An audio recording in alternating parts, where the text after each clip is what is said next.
and reporting. I'm going to call the January 28th school board meeting into session, and we will entertain motions. No, I don't know the Okay. I move to enter into executive session for the purpose of discussing, it says for the purpose of discussions regarding proposed pending or current litigation, collective negotiations pursuant to Article 14 of the Civil Service Law, and matters leading to the appointment, employment, promotion, demotion, discipline, suspension, dismissal, or removal of a particular person or corporation. Second. Moved by Adam, second by Jill. Any debate, discussion, questions? Hearing none, we'll call the question. All in favor? The motion passes unanimously. The board members are here. We will be back as close to 7 as we can. Thank you, good folks.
Back from executive session, we're returning to public session. And I'm asking if there are any modifications to the agenda.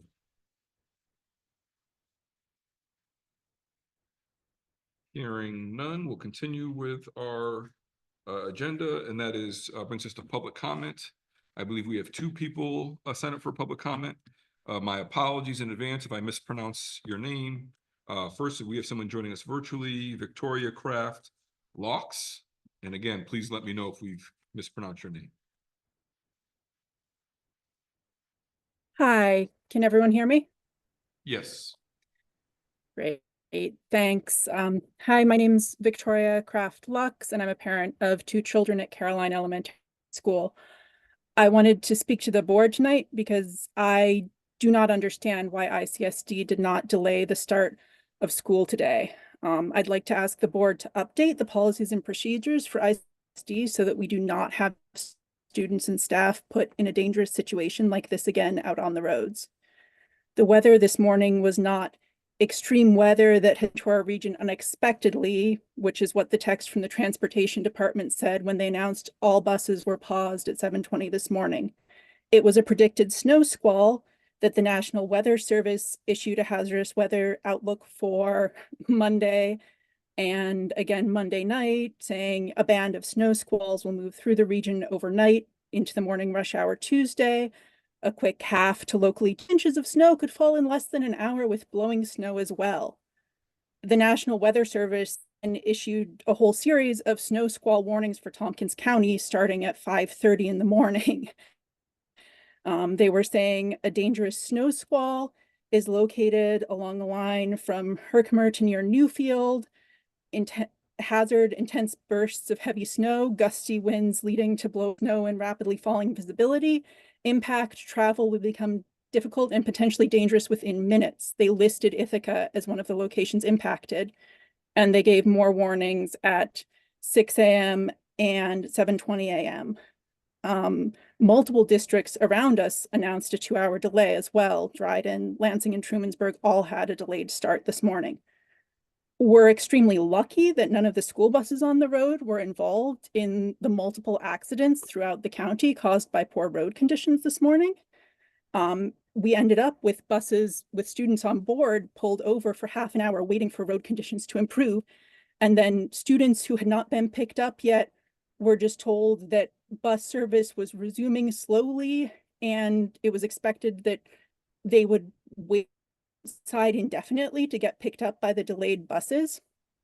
The lack of information available on where and buses were or when they'd be arriving after transportation resumed made it very difficult for parents to safely get their children to school. Personally, our bus stop is a 5 to 8 minute walk from our house. So all I can tell you about our bus is that it didn't get to the stop during the 40 minutes my husband and kid were waiting out there in our car before they gave up and drove in. According to the Stop Finder app, my child's bus this morning never drove most of the normal route. And the transportation number went straight to voicemail when I tried calling to understand what was going on. I've heard reports from other parents of buses an hour late, Stop Finder app wasn't working.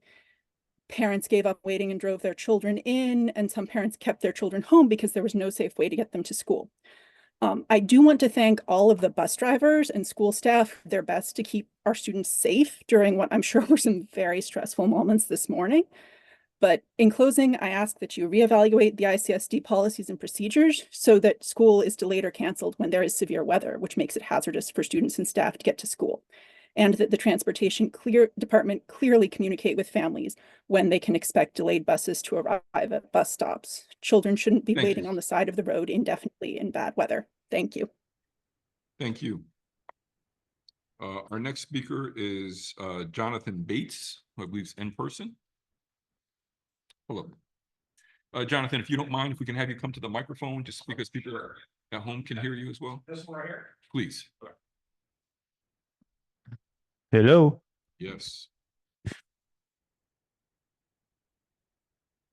It's my first time here. My name's Jonathan Bates. I live in the town of Caroline.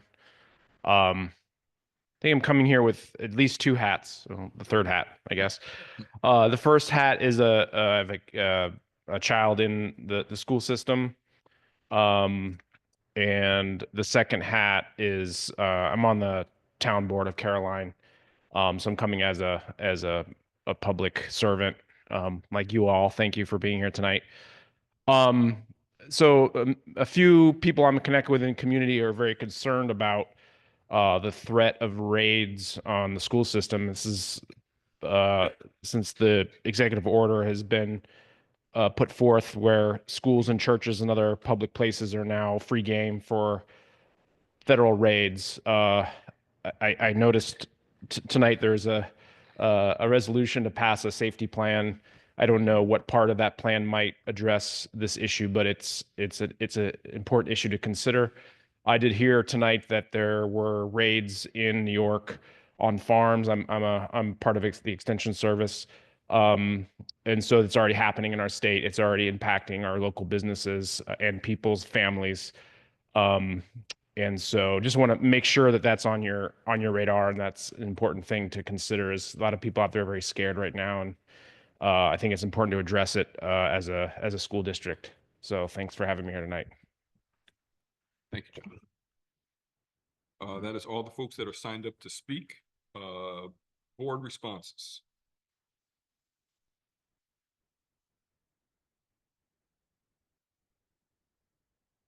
Fantastic. Part of this conversation we had, so folks shouldn't think that there's no conversation going to take place. Part of it will be addressed during the superintendent's report as well.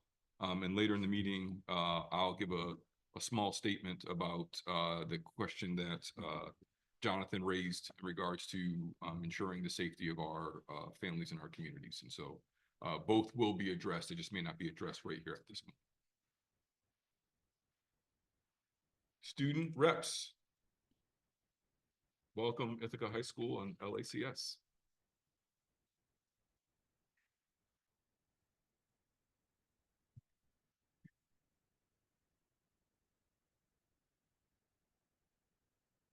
Hi. I was also going to bring up something related to the buses.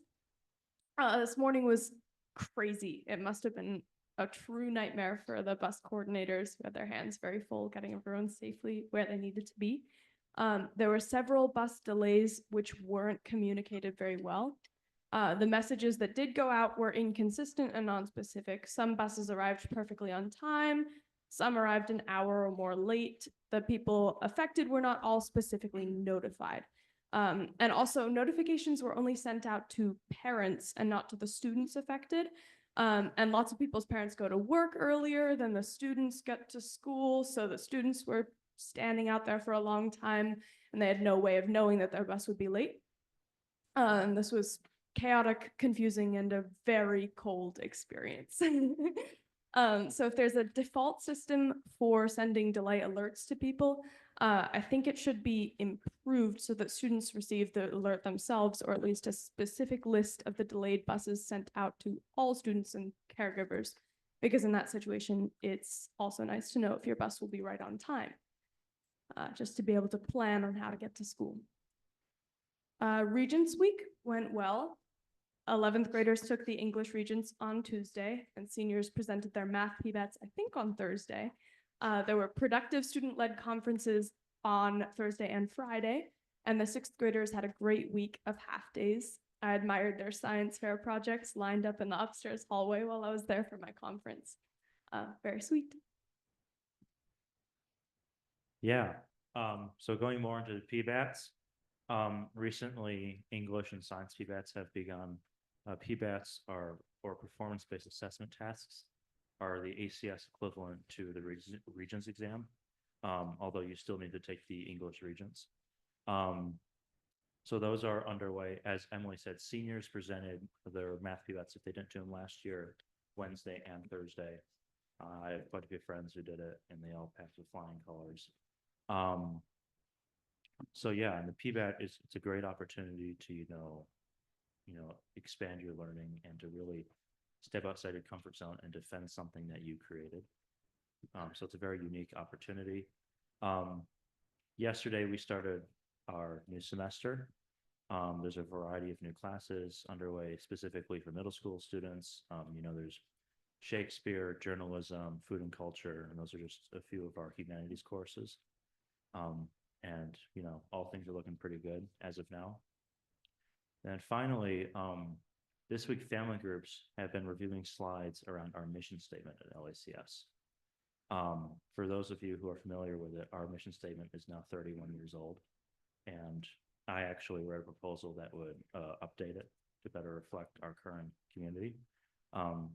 So those slides are being reviewed this week and next week. And then there will be an ASM right before February break that goes more into detail.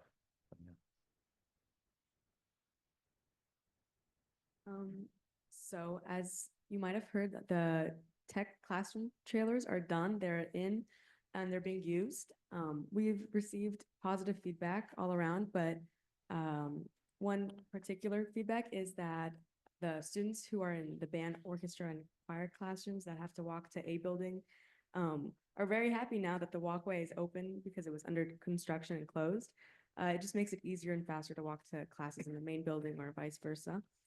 And also we are still unfortunately using paper plates and plastic utensils until more reusable crockery is delivered because they were being thrown out with the trash or broken by students. So. Okay.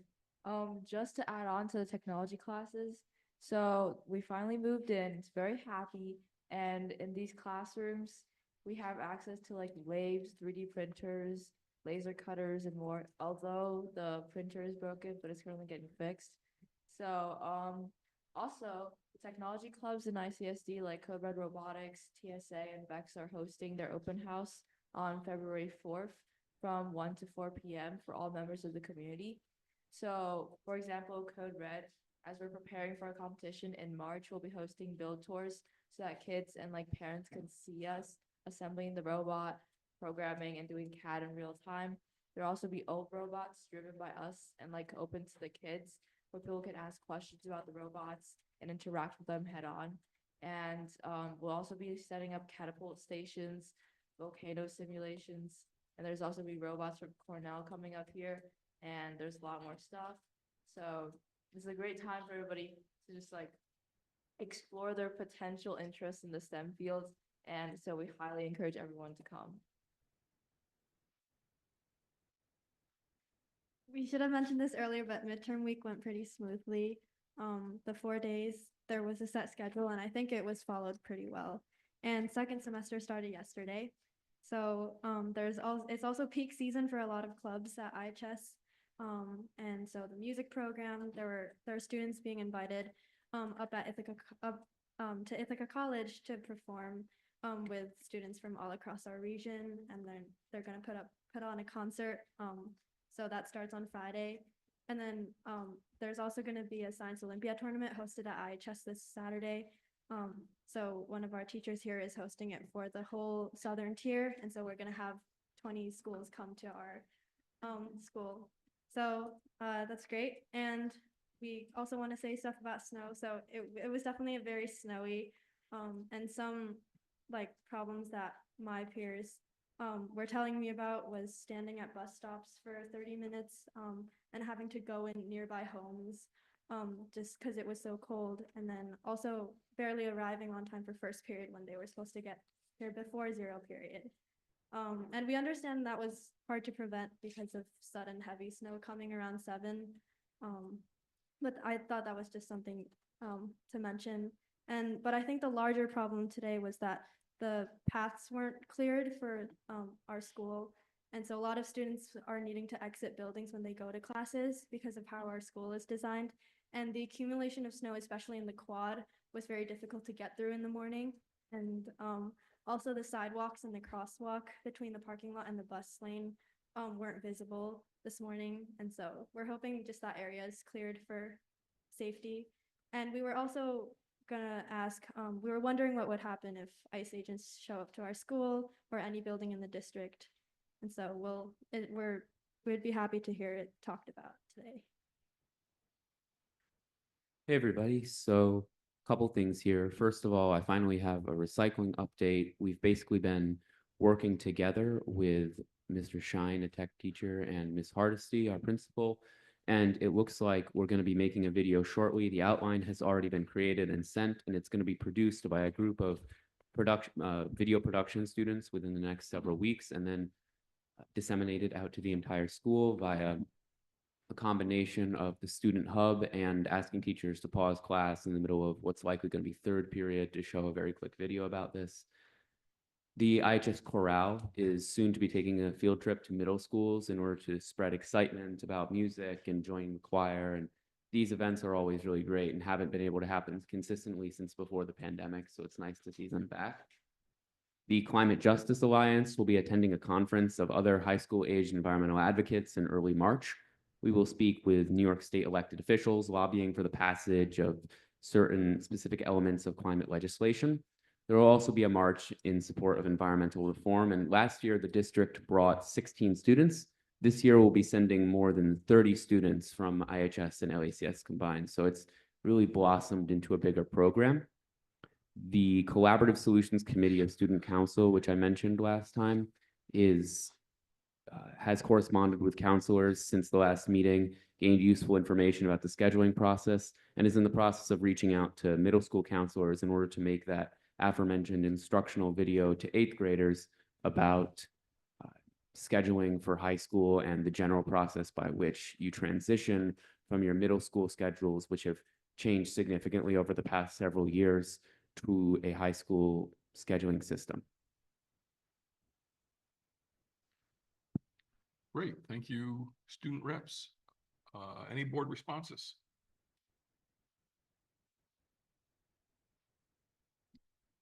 Well, just a question that thank you all, first of all. A question that I guess we'll talk about later too is that what was brought up about students' telephone number being connected so that they can get delayed alerts and all. So I know that we have like emergency numbers and caregivers on file, but to put the student's telephone number, that's an interesting topic of discussion.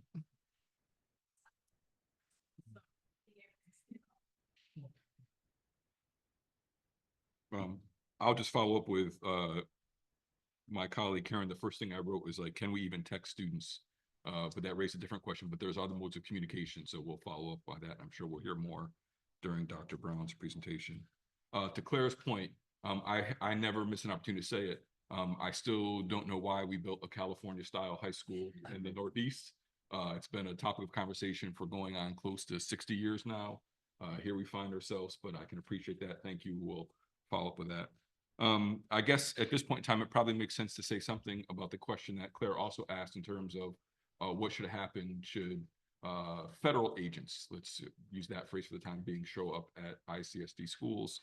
The Board of Education will be in dialogue with our legal counsel to figure out what is possible. At this point in time, the Commissioner of Education and the Governor has put out some guidance that law enforcement is not allowed to enter into school buildings without a subpoena. However, legal scholars are still working their way through the executive order to see if that guidance actually holds true. So the question that I would say, just as full transparency, is we are working through it just like everybody else is. We will figure out what our options are, and we will find ways to let folks know as soon as is appropriate and is within the law of the land as folks who are elected officials and took an oath to the New York State Constitution. It may not align with what our own personal values are, but we're going to work our way through it, and we'll have additional conversation as that arises. But it is without question on our radar, and a number of us are actively engaged in conversations with community organizations, community folks, teachers who've been writing to us, students, parents, caregivers. This and some other of the executive orders are on our radar as well as they impact students in our school district. I just want to add one thing that I feel is maybe a source of happy in a really lousy day. Yeah, it's really snowy, and I agree, and that there are things that need to be cleaned up in our campuses. And I want to also point out, like, when I am on our ICSD campuses, because I take my kids all around, I see our administrators, our building administrators, I see teachers, and everyone pitching in to clean up the sidewalks. So I know it's imperfect, but I also like that we have teachers and building leaders stepping up and helping out. And I think we should give them a shout out and let them know we appreciate them. Yeah, definitely a difficult day, and I'm sure we'll get to that here in a moment. If there are no other board responses, we'll continue on with the agenda. And that brings us to the consent agenda and entertaining motions. I moved for the approval of all consent agenda items listed in consent agenda, consideration of accounts, personnel report, students, and minutes of previous meeting as presented. Second. Moved by Karen, seconded by Emily. Debate, discussion, conversation. Hearing none, we'll call the question. All in favor?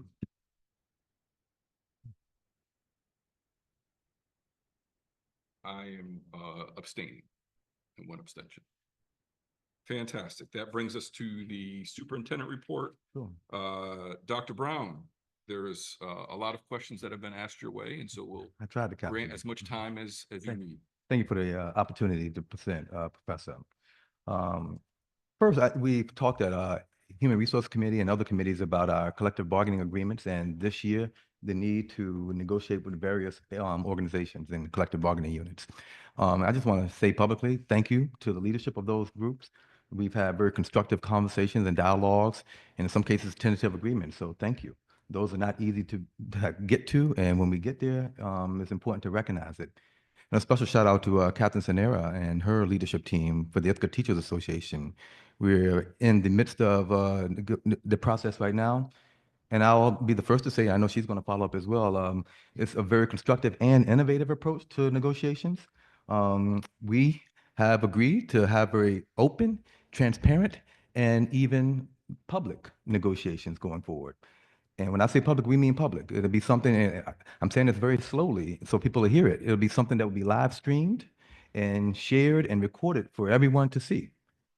Now, that is unique and that's new and that's different, but that demonstrates a commitment from one of our teachers, the leadership of their association, our leadership team, and a community that expects transparency and want very open dialogues around these complex issues facing us all. So that, thank you again for your leadership. And I'm looking forward to the dialogues, and I'm looking forward to folks watching educators engage in constructive dialogues in a way that's civil and solving issues that are complex. I think we have an opportunity to model for folks how to do that in a way that is that's real and authentic. Thank you. That's first thing. The first session will be on February 13th from 9 a.m. to 1 p.m. Will be held in this room, live streamed. We will be sending out information about that session and others, and get your popcorn ready. All right. And give us feedback on it. Give us feedback on the ways in which we engage with one another. Give us feedback on what you think about the deliberations. Give us feedback on all of that. That's what a transparent, open process is about. And we look forward to that. And hopefully we will get to a good place in time for an agreement to be ratified by both parties. That's the first one. The second one, if I may take some time to talk about, because I think this will be the third time since the beginning of the school year that I've talked about weather and our transportation department and what happened and the process that we use to make determinations and decisions. And let me step back. I carry the weight, and Chris Horstman is another person, the director of our the leader of our transportation department, Mr. Van Kuren, the folks. We carry the weight of traveling millions of miles with 64 routes and 88 plus buses every day. It's fascinating to me, having done this 15 years, that we tend to only want to talk about those decisions on days when it snows or when it's cold. But let's be clear, what is predictable is that every day it's difficult to travel that much with that many people on highways, with oftentimes with a bus load of young people screaming or studying, all right?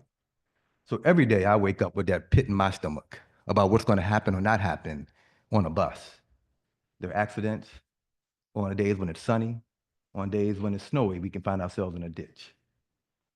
And the process that we use each and every day, and particularly when we know there's weather coming or when weather comes in an unexpected way, we are talking to the Department of Public Works about whether or not we can travel or what they've done to prepare. We're in touch with law enforcement. We're in touch with the National Weather Service about what is predicted, how long it will go, when it will hit. And if you're seeking perfection from the National Weather Service, and have you seen perfection, let me know, all right? And we are talking to our custodians, our maintainers. We're talking to bus drivers who are up like myself, sometimes 3 a.m. And for me, I don't sleep on days when I know weather's coming. And when the text comes from Chris Horstman at 4:30 a.m., we're up very early. Out, bus drivers who are committed to the young people of the school district, traveling our school district, in collaboration with a bunch of other entities, as I said. So the process is a robust one every day, and particularly on days where we know weather is coming or where it's not. So let me back up a couple of weeks, because it's been a while since we've been together. And the last time I addressed this, I think it was a part of our policy committee meeting when we were talking about the upcoming policy. And at that time, I think I remember saying, if y'all want to take this one, you can, all right? But at the time, we were talking about the policies around emergency closing. And I mentioned two things that are tough. One around cold weather days, and the others around squalls, because the squalls tend to happen. Now, I think I remember saying at the time, when those things happen, I've been here 15 years, if they happen in the hours between 6:30 and 7:30, it's a mess. Any other time before that or after that, and I'll talk about why in a second, is typically not a mess. Because, well, I've been saying now, our buses, we've already started by 6:30. And when your buses have already started, you have young people on those buses, and we have an early start day where we have the largest geographic area. As we're being compared to other school districts, 6 routes versus 64 are very different. And once you start 64 routes on that path, it's hard to call that back. And let me back up even further. When we are not in school or when school is delayed, people don't eat, people don't get paid, and more importantly, we don't have folks in front of our amazing educators. So I carry that weight every day. On a cold weather day, and I'm going back 5 years now. I think it was 5 years, Emily, when we closed for cold weather. Has it been 5? 2014. 2000, yeah, okay. I need my glasses, and 2014 when we closed. We had a long conversation about when we would close because of cold weather. And it was very clear the guidance from our health department and others around when we should consider it. And it was because of wind chill warnings, sustained winds of -15 or below. Sustained winds of -15 or below. We talked about it, and we would say, we would then consider closing school because it was cold. Because I knew at the time, I had families in my ear saying, if you close on these days, kids gonna be cold all day at home because they need to go to school. And in my house, I don't have that much heat to keep them warm all day. Or I'd rather them be there. Or they won't eat. So if some people don't hear that, I do. So to close school because of cold, it would have to be -15 or below sustained. I'll remind folks, a few weeks ago when I was getting emails about why aren't we closing, it was nowhere near -15 or below. So the guidance has been as clear as it can be on when we should do that and when we should not. And again, I'm not referencing Facebook, social media, or any other place. I'm going by the guidance. And I've been clear about when we will consider it. And at that time, it didn't come close to us and other school districts have closed when there are issues with their boilers or their school building had electricity issues, or in cases like today, when you don't have drivers to drive. Now, this morning was one of those situations where a snow squall came in at a time that was problematic for us, and our buses had already started. And as I said at the last meeting, this is not a perfect science. I've asked, even though I know I won't get it most times, I've asked for grace and patience, as sometimes we will make a decision that you may not like, or sometimes it may just be wrong. I wish I could be perfect here.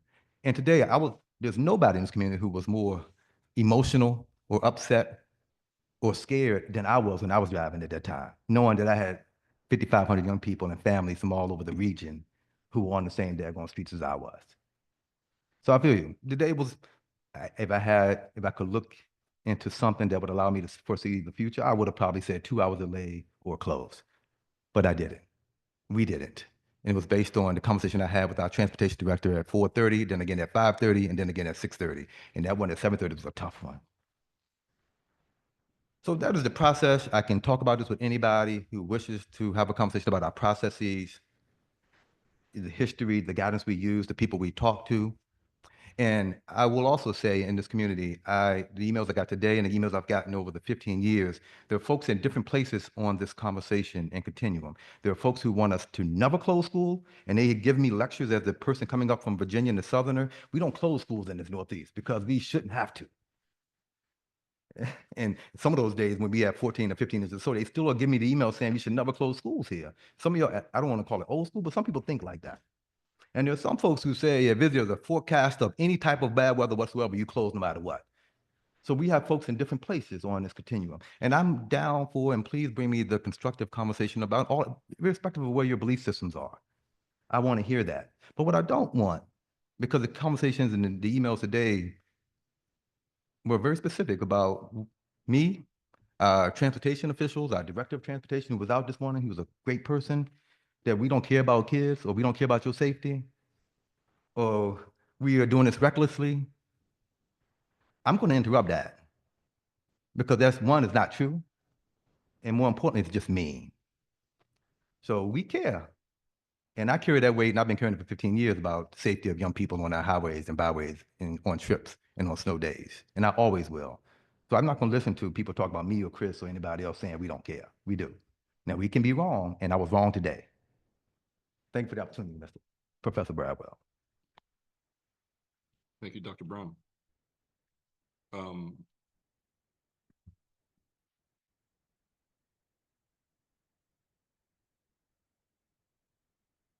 Folks know that I love silence as a pedagogical tool, as a way just to not rush over from one thing to another and just let it sit. Today was a difficult day. There's no other way around it. We are greatly appreciative of all the bus drivers and bus driver aides, greatly appreciative to our facilities crew, greatly appreciative of the people who had to make tough calls at various hours of the morning.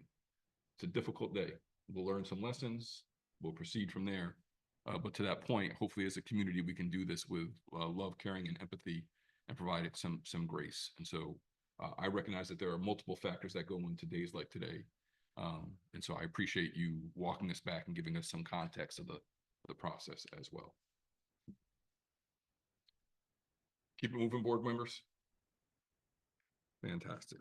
That brings us to a busy evening for our school district business. We have the delight of introducing to our community, and I'm not trying to steal anybody's thunder, so I'll be quick. But Dr. Dom Lisi, the Assistant Superintendent for Business, has recently joined the organization and will be joining us to have a conversation about budget and a brief intro. So Dr. Lisi, welcome. Thank you very much. Thank you for that kind introduction. I really appreciate it. Before I begin, I first thank you for having me. I'm excited to be back in the Ithaca community. What a fantastic place to be, and I truly am excited to be here. I do want to share, before I begin, I want to recognize some folks. I've been here a total of, I think, 6 days, And I just want to recognize Zach Lind, Emily Scheib, and the business office team, and certainly Amanda Verba for all of the incredible work that they have done. It has been quite the immersive experience over the past 6 days, and they have helped me gather so much information. So I do want to recognize them and thank them for their assistance and help. With that being said, as timing and luck would have it, I think it was the second day I arrived, the New York State executive budget was released with the proposed state aid runs. So more case of here's the math, have at it, which was certainly fun. But before I get into that, what I'd like to do, if it's all right with the board, I'd like to share our proposed 2025 budget calendar. Which might be the other slide if you wouldn't mind. No problem at all. It's the budget calendar is certainly reflective of the fact that the budget season is certainly underway. I guess one could argue that budget season is an all-year event and certainly a multi-year challenge. But I wanted to provide this for your review. I know folks were asking for us to get this out as quickly as possible, so we wanted to get that out for you for your review, your edits, your questions, and certainly your adoption.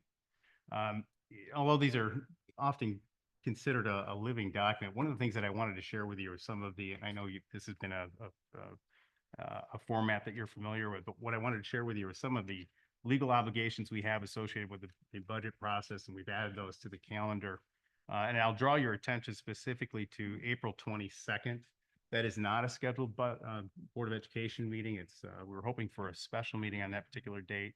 There is a finance committee on that date as well, because we have a tax cap approval at that point. I'm sorry, the property tax cap approval at that point. I can't read it, I'm sorry. The property tax report card adoption. And so I could ask if we can get your approval for that. Also, on the bottom of this page, I noted on there that we're planning some community conversations. We did not put dates on there for those. We will be adding those in after we have conversations about when those might take place. So we certainly are aware of the fact that community voice is important. With that, I'm going to switch gears if I can to the state aid. If I can, Emily, if I can have you post that up for us. We certainly intend to share a great deal more details regarding revenue when we propose or provide our proposal of the budget at that point. But I wanted to share with you because this information is quite encouraging. I wanted to share the at least the preliminary runs. These are again the first set of state aid runs that we'll see. The finals will come out in April. I'll start with foundation aid. This was quite encouraging. I know that last year when the foundation aid finally came out, it was essentially flat for the district. We're looking at about a 12.24% increase in foundation aid for the district, and that's encouraging. Again, not a final figure, but certainly quite an increase over last year. And that equates to about a $2.7 million increase for just foundation aid. And just real quick, and again, we'll provide greater details when we do the proposal. The state aid represents about a quarter of your overall budget revenue, which is certainly impactful. The second set of numbers there are expense-based aids. These are aids we spend it in order to receive that revenue. The aid we receive in that varies. That comes on the revenue side of this. But just going through this really quickly, one of the things I wanted to clarify for you was the building aid section. It shows as a negative change. That's because the information was frozen at a set period of time and within the governor's database. That will change by April, and we're probably going to see something that's something more palatable and probably something a lot closer to what last year's figure was. I don't know that we'll see an increase there. We'll have to wait for the final figures for that. Our transportation aid, our BOCES aid, and excess cost aid, all of those we're seeing increases, which is certainly a great sign. The last set of aid that we'll see there is our instructional materials aid, our software, hardware, technology aid, and so on. Again, we see increases in software, hardware, and technology aid, minor increase, but again, those are aids where we expend the money and we see that as reimbursed in the end. And there's a slight decrease in textbook and library aid. Again, our final figures aren't quite out yet. So overall, our total state aid, we're looking at an increase of about 6%. And I would imagine when we see the finals for the building aid, that'll increase somewhat as well. Again, that's a fairly substantial increase over last year. Quite encouraging. and our foundation aid, of course, is important. And the last thing I want to say, again, we'll provide a great deal more details. Dr. Brown mentioned that I get some dispensation this first meeting after being here 5 days, but I'll share a great deal more with you when we go through this budget. I did want to share with you that our technology department and our communications department, I spent a lot of time on the website looking at your budget development documents, and they do a fantastic job putting information out there. It was a great opportunity to learn about what you have. And I just want to share this with the community. The website has a absolute plethora of information, starting with the budget FAQs. My understanding is these are a culmination of many questions that come into the district. It's kept as a repository. Great idea, very easy to read, and I would encourage folks to look there. Let's Talk. Again, I highly encourage folks to use that. We want the questions that come in through Let's Talk. We want to hear your voice, and we'll try to respond to those as quickly as we can. And a lot of those, from what I can tell, end up in our FAQ section, which is certainly important. And last, of course, board docs. All of the presentations and so on and so forth are kept there as part of the repository. So again, a wealth of information. And with that, I will ask if there are any questions, and I will end it for the moment. This is our introduction. We're going to be grilling Dr. Lisi as the months go on. But in the interim, board members, any quick comments, questions for Dr. Lisi?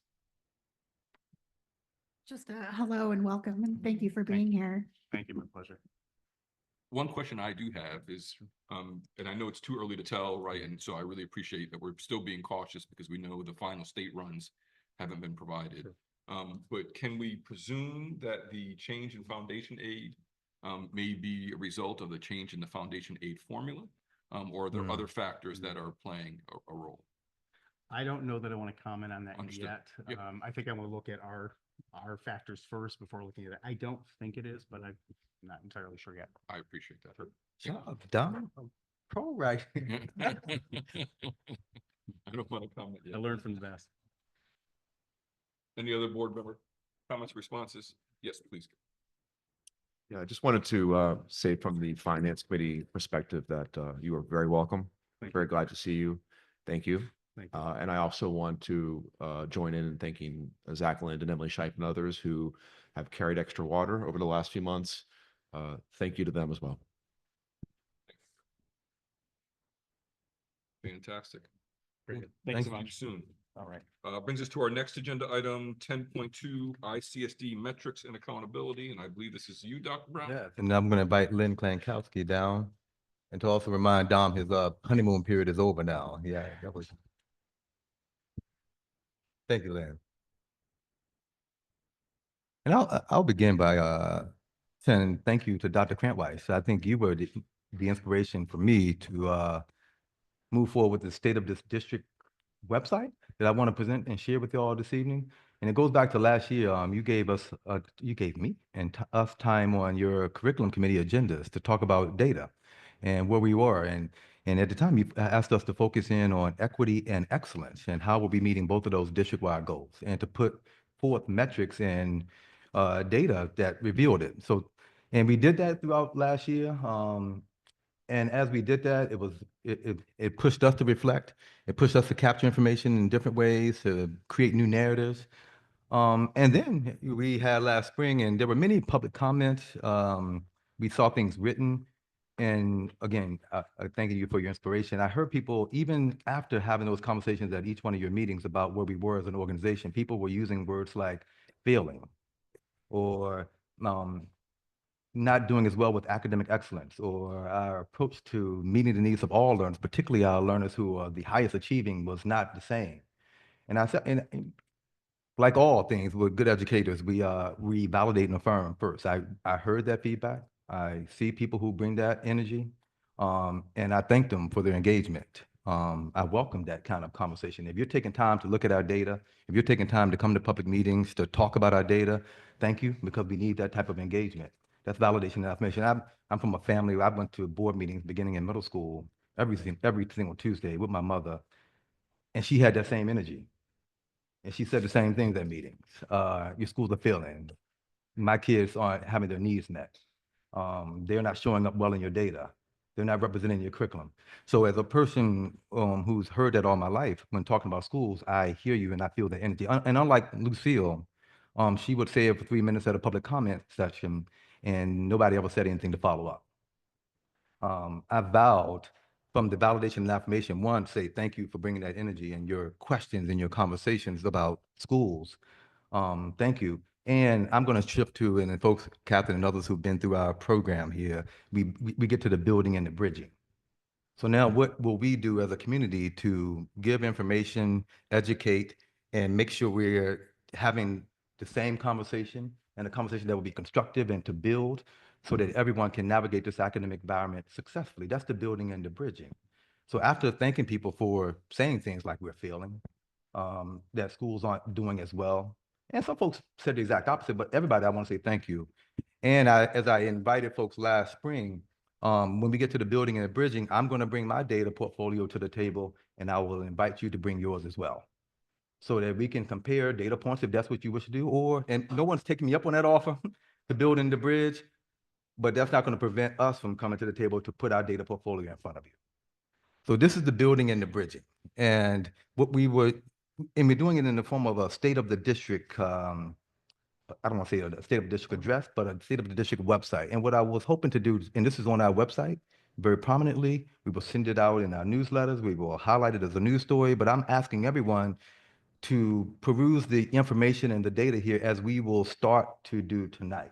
And with your questions, please send them our way via the Let's Talk portal. And with your kudos, we'll take those. And with your questions or your concerns, we want to hear those too. That's the building and the bridging. And so if I may, and Lynn's going to hear, she's going to help me with some of these data points and filling in some of these blanks. We will present to you our data portfolio, which includes a significant amount of quantitative and qualitative data points that gives you a sense of how well our schools are doing. And it always starts with, let's go all the way back up to the top there, Emily, to the vision and the mission. And, you know, I've been asked often about our strategic approaches to the work. And, you know, a strategic plan includes a vision and a mission. And we have a vision and a mission, a very bold one, I may add, around meeting the needs of all learners and 6,000 plus thinkers.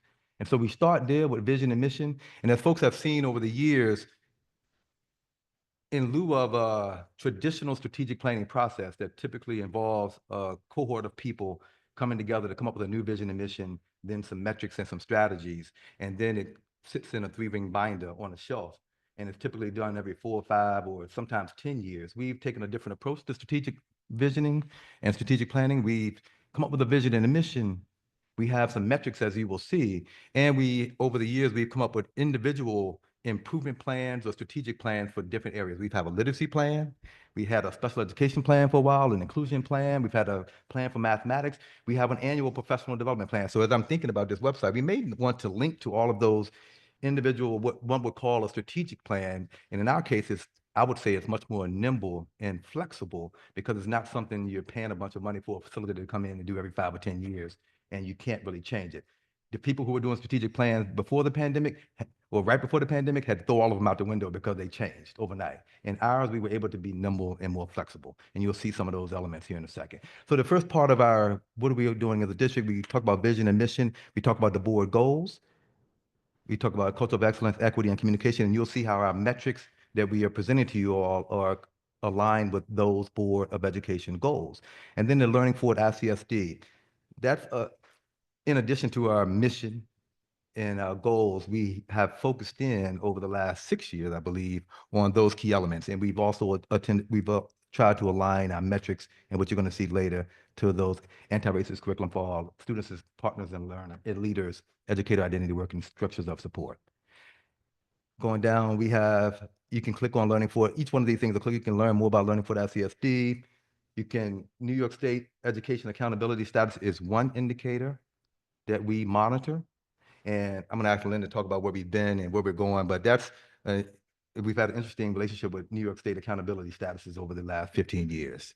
The formulas have changed, how monies are administered has changed, what we look at has changed, but I'm gonna ask Lynn, who's an expert on it, to share where we are now and give a bit of an overview about accountability status. Lynn, you wanna share something there? Yeah. Sure. And you can find more information towards the bottom of the page. There's links to our current accountability information and FAQs and so forth. But as a broad overview, over the last 4 years, accountability determinations have the system has been redefined in New York State after the COVID closings. And basically, there are 3 metrics that schools are rated on each year. Academic measures that look at performance on New York State tests in ELA and mathematics. And at the secondary level, that also includes science. We look at graduation rates at the secondary level. And based on those metrics alone, our schools have been assigned a performance level by ranking them compared to other schools in the state. Schools that perform at the level 1 performance level in academic achievement and at the secondary level graduation rates as well are given a designation as a school of a school that either needs comprehensive improvement if it's based on all students within the school, or targeted support and improvement if it's based on a group or several groups of students in the school. And groups are defined by demographic factors such as race, economic status, special ed status, etc. Currently, we have designations based on 2022-23 data. Those are our current accountability designations for the 2024-25 school year that we're living right now. And we have 4 schools that are in different improvement planning processes. So Enfield Elementary School is a comprehensive support and improvement school. They were identified based on the all student subgroup.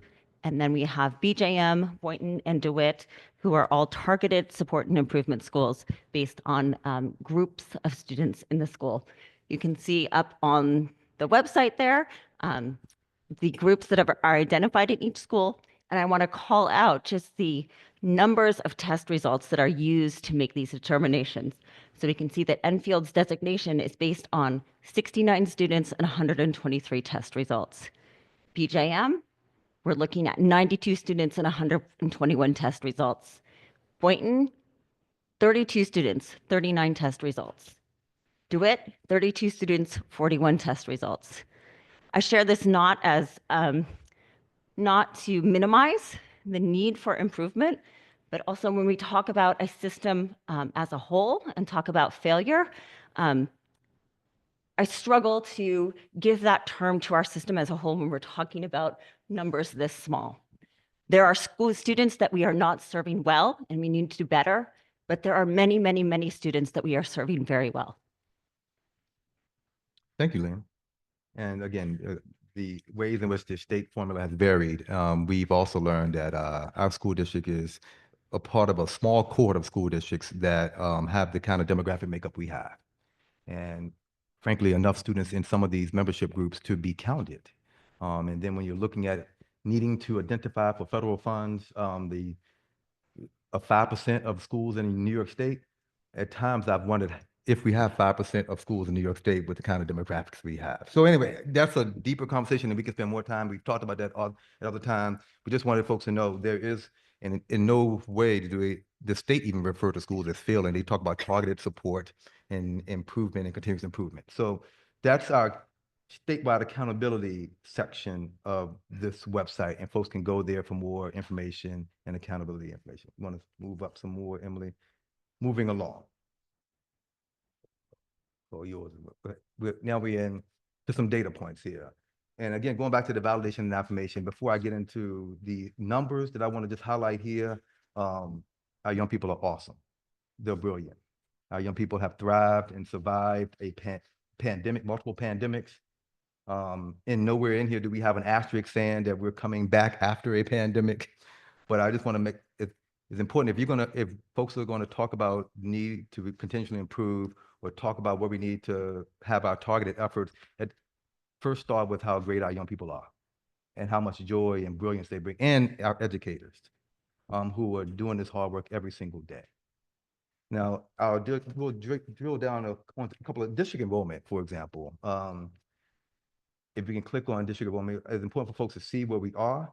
And I can say, correct me if I'm wrong, then, immediately after pandemic, we saw about a 5% decrease in overall enrollment in our school district, and that number has remained flat around that. So we have, in some ways, we have a new baseline as far as the number of students in our school district. You can look at the other areas here where we have our demographic makeup. And if I was doing a noticing, we could probably spend 4 hours on this conversation, but if we were doing a notice and wondering as professional developers, we would be asking folks, what do you notice and wonder here? And one of the things I notice and wonder is that our demographics are shifting some. And I would say we have a diverse student body and our needs are more and more complex. When you look at just that number of classification status right now, about 30% of our young people have a 504 or an IEP. That's significant. That's very different from where we started when I was here in 2011. The number of ENL students is significantly different. So just, and we could spend more time here, but Can you just make sure we say what ENL, we used a lot Oh, of acronyms, so I just want to make sure. Sorry, English as a new language learners. Yeah. Population of students who are identifying as homeless. So our population, the number of students is 5% less, and the needs of our young people have become more complex. If you want to keep moving, Emily, go to the next section. Doc, Yeah. before we move up, I never miss an opportunity. If we take a look at our enrollment, and I'm sure you know where I'm going, currently says 5,383 students. Yeah. I never miss an opportunity to let folks know that there are roughly another 600 students that the Ithaca City School District is responsible for in some financial form or fashion.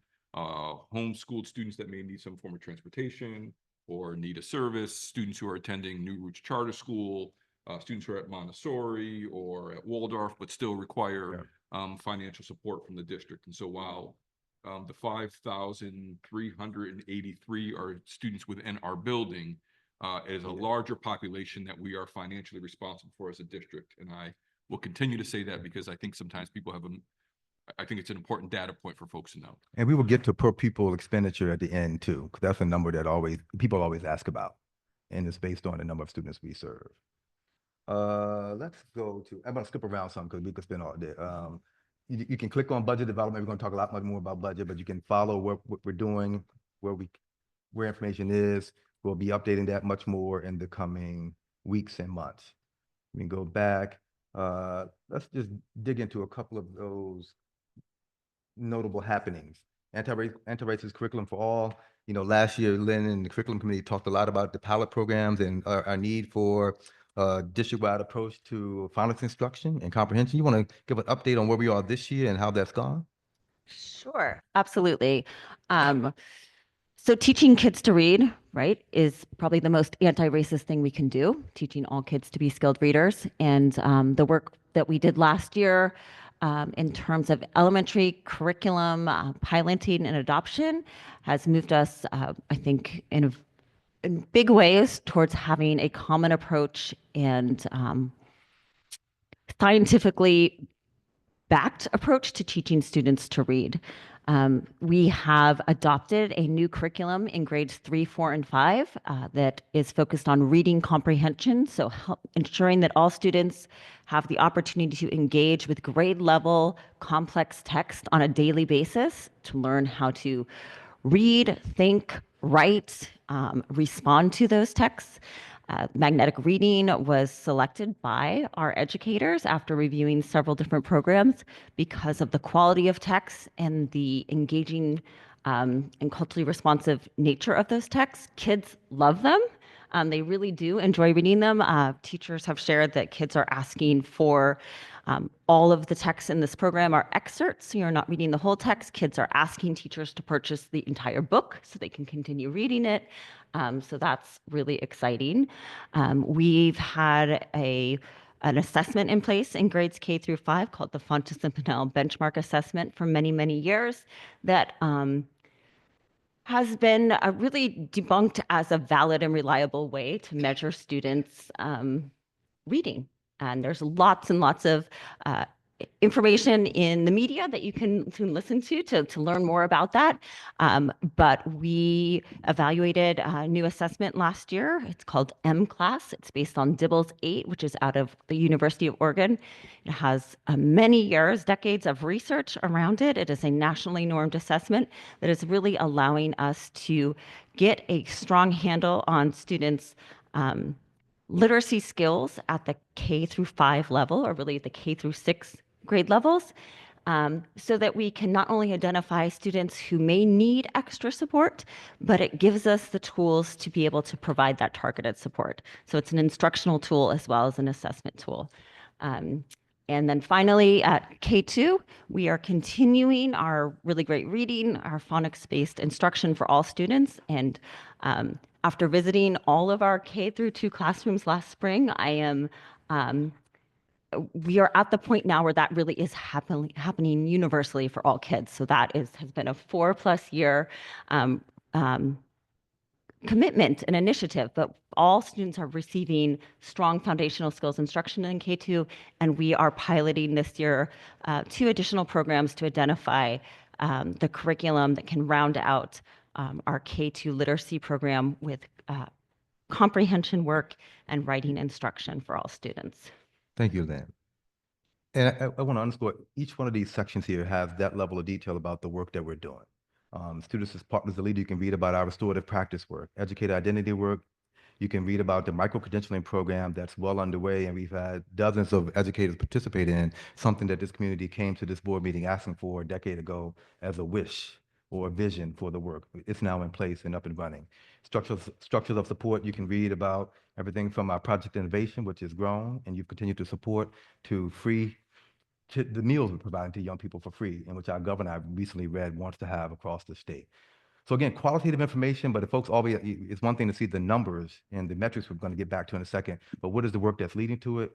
We provide some examples, and we continue to provide some examples of how we're getting to that. And maybe get to some more of these metrics, so I want to drill down on a couple of these, particularly around the culture of excellence.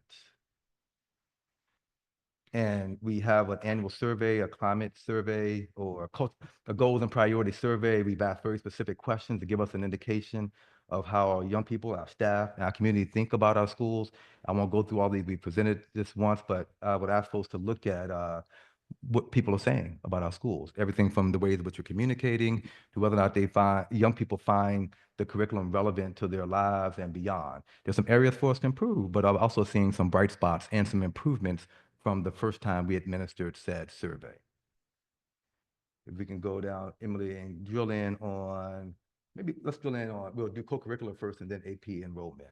Co-curricular is a number that we were tasked a while ago to make sure we improve, and you'll see at the secondary level, those numbers continue. We've had, I remember Ms. Little was in here presenting about our athletics budget, which hasn't significantly gone up, but we're serving many, many more young people. Numbers like this is the envy of my peers to have that many young people, raw numbers, and 31% of your young people at the secondary level doing something with athletics, that many folks doing clubs. We offer over 100+ clubs, and you'll see what we're doing with theater and art programs. Significant. And in elementary, you'll see the numbers there. AP and dual enrollment. Our AP enrollment and dual enrollment is up significantly.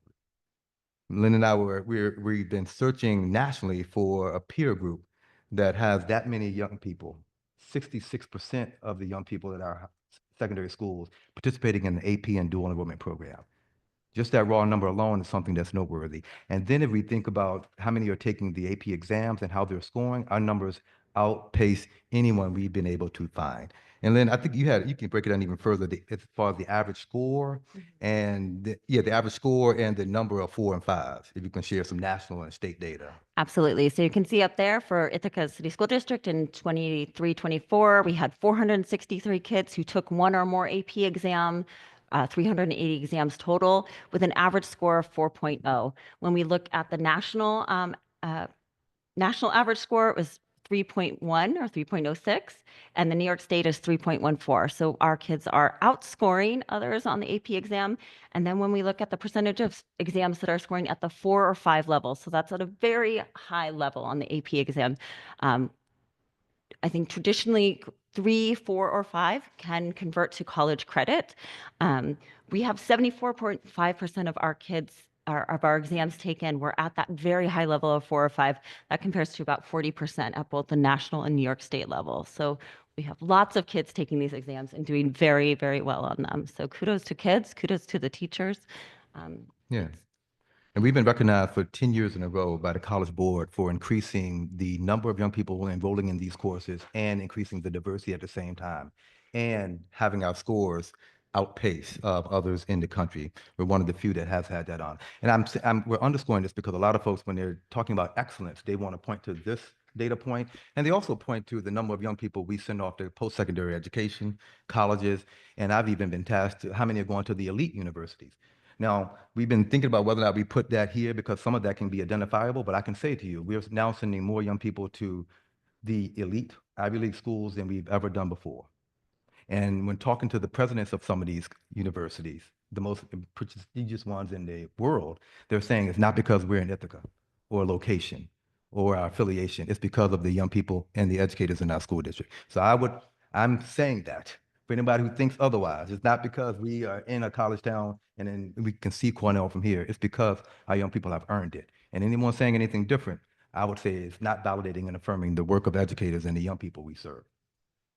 So again, I ask folks, if you're talking about academic excellence and you have a data point that you want to put on the table to show how it's getting better or how it's dipping or it's being the same, just bring it to the table because I have mine. And we have some others here. We can keep going. Let's go to the equity one. Because this is one, as we are monitoring what's happening across our state and our nation, we talked about reading. We have a new baseline now, and we can talk about that number maybe in a curriculum committee as we have more data and trend data. If we can graduation rates, because I want to talk about this as folks are going to hear about a new graduation rate in the coming weeks, and we have a graduation rate from last year. And I want folks, if I was doing that noticing and wondering right now, you may be asking, why is that number a little bit lower this past year? And I want to remind folks, there was a class that came in at the beginning of the pandemic. And across our state and the nation, we anticipated that graduation rates and some other data points were going to take a dip, and we needed to establish a new baseline. What you're seeing is represented there. And we can break it down by membership group and other ways, but again, some work for us to do. But I also want to note to folks that that was anticipated, that particular drop, because of a cohort that came into high school having sometimes, some folks coming in during the pandemic. We can move up. We'll speed this up a little bit because I'm sure there's some questions. I'm sorry, the other way. Communication, you'll see indicators about our communication. This board has committed a significant amount of resources in investing in communicating better. That was one of the board goals, and we had a lot of feedback about the need to do better. And our numbers are shifting significantly when it comes to how we communicate in a two-way manner. And we have that data from our qualitative survey that we administer annually. Everything from opportunities to be heard to if the information is meaningful. And maybe if Emily, we can just go down to that expenditure by student, because I want to make sure we highlight that for folks, because this is going to come up a lot during the budget season. We've been asked, is it worth it? How are you spending compared to other folks? How are you spending compared to other folks in our county, across the state? I've heard a data point here. I keep pointing here because this is where public comment typically happens. Folks saying we are spending more per student than any other place in the state. That's just not true. And they've asked us to produce the data and the number.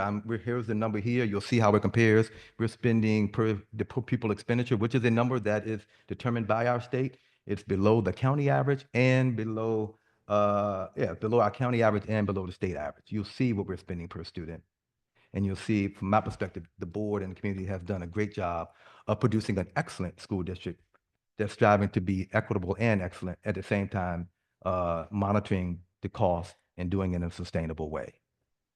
So that was a lot. Again, that was probably a 4-hour session. And we have conducted those sessions where we do noticing and wonderings, and we have this conversation for about 4 hours. But we wanted to just present it to the community and you in about 20 minutes and welcome any questions going forward.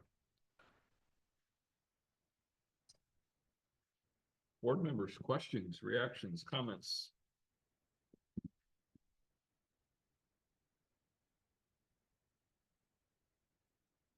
Thank you. That was definitely in depth and detail and more to go through for myself as well as the community. And you'd stated that we're sending more students to elite Ivy League schools and all. And it was a suggestion I made years ago. It would be good if we could have some sort of development officer to look into that and how do we get alums to give back and so forth. But to also look beyond the first year the students are in the schools, are they remaining? Persistence in the data. Schools? And that's across the board for any student going on for continuing education, to see if they are graduating within the 4 years and if they're remaining at the school of their first choice or whatever choice they went into. Because I've seen several shifts where they don't.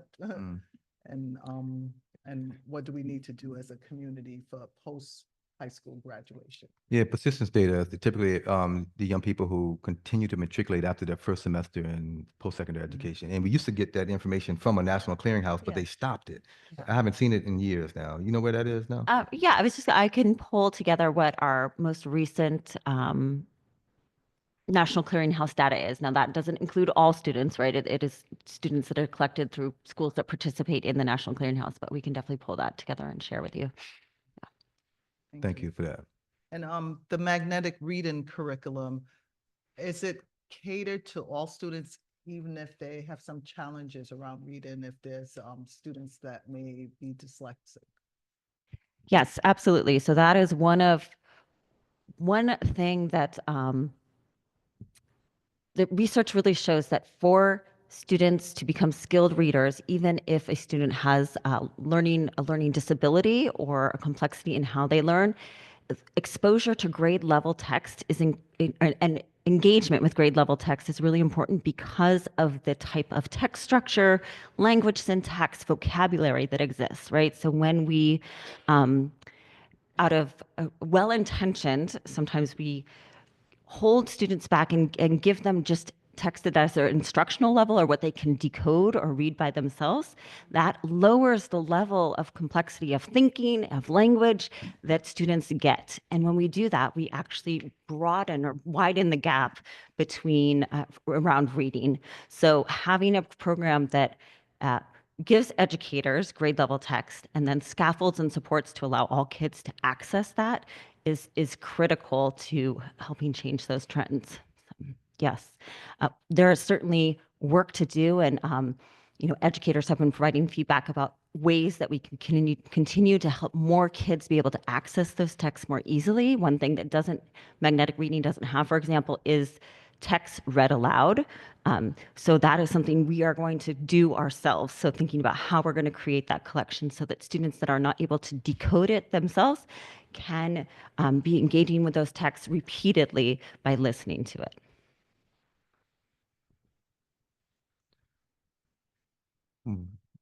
While y'all thinking, one more thing. Dr. Bradwell, you know this, my first central office position was Executive Director for Division and School Improvement in Virginia. And I was hired to produce a State of the District report and a website in 2010. And I had a department of 7 people. And we were told, your job is to come up with this annual report. And it took us a year to produce the report. And I almost feel embarrassed. I went to Lynn and our communications team 2 weeks ago. And I said, and I forwarded them the link to our 10 years of report from that division. That was, it was about a $2 million budget and a year's worth of work. I said, I need it done by the end of January. And I thought they were going to cuss or write nasty notes. And they said, we got you. And they did it in a week, and we've been fine-tuning it over the last week. So I want folks to recognize the kind of excellence and talent we have here to pull something together. You can go to Albemarle County's website, State of the District, and you'll see the last 20 years of it. And that's a department, a research and development department that does that. And that's the only thing they do. And she's been talking about at the curriculum committee today. We've been talking about how to get communications out in an imperfect way since 4 a.m. And these folks are doing this stuff because I asked them to. So I say all that. I welcome your feedback on how to make this better and different. But I would offer up that it's already better than what we did in Albemarle with the team.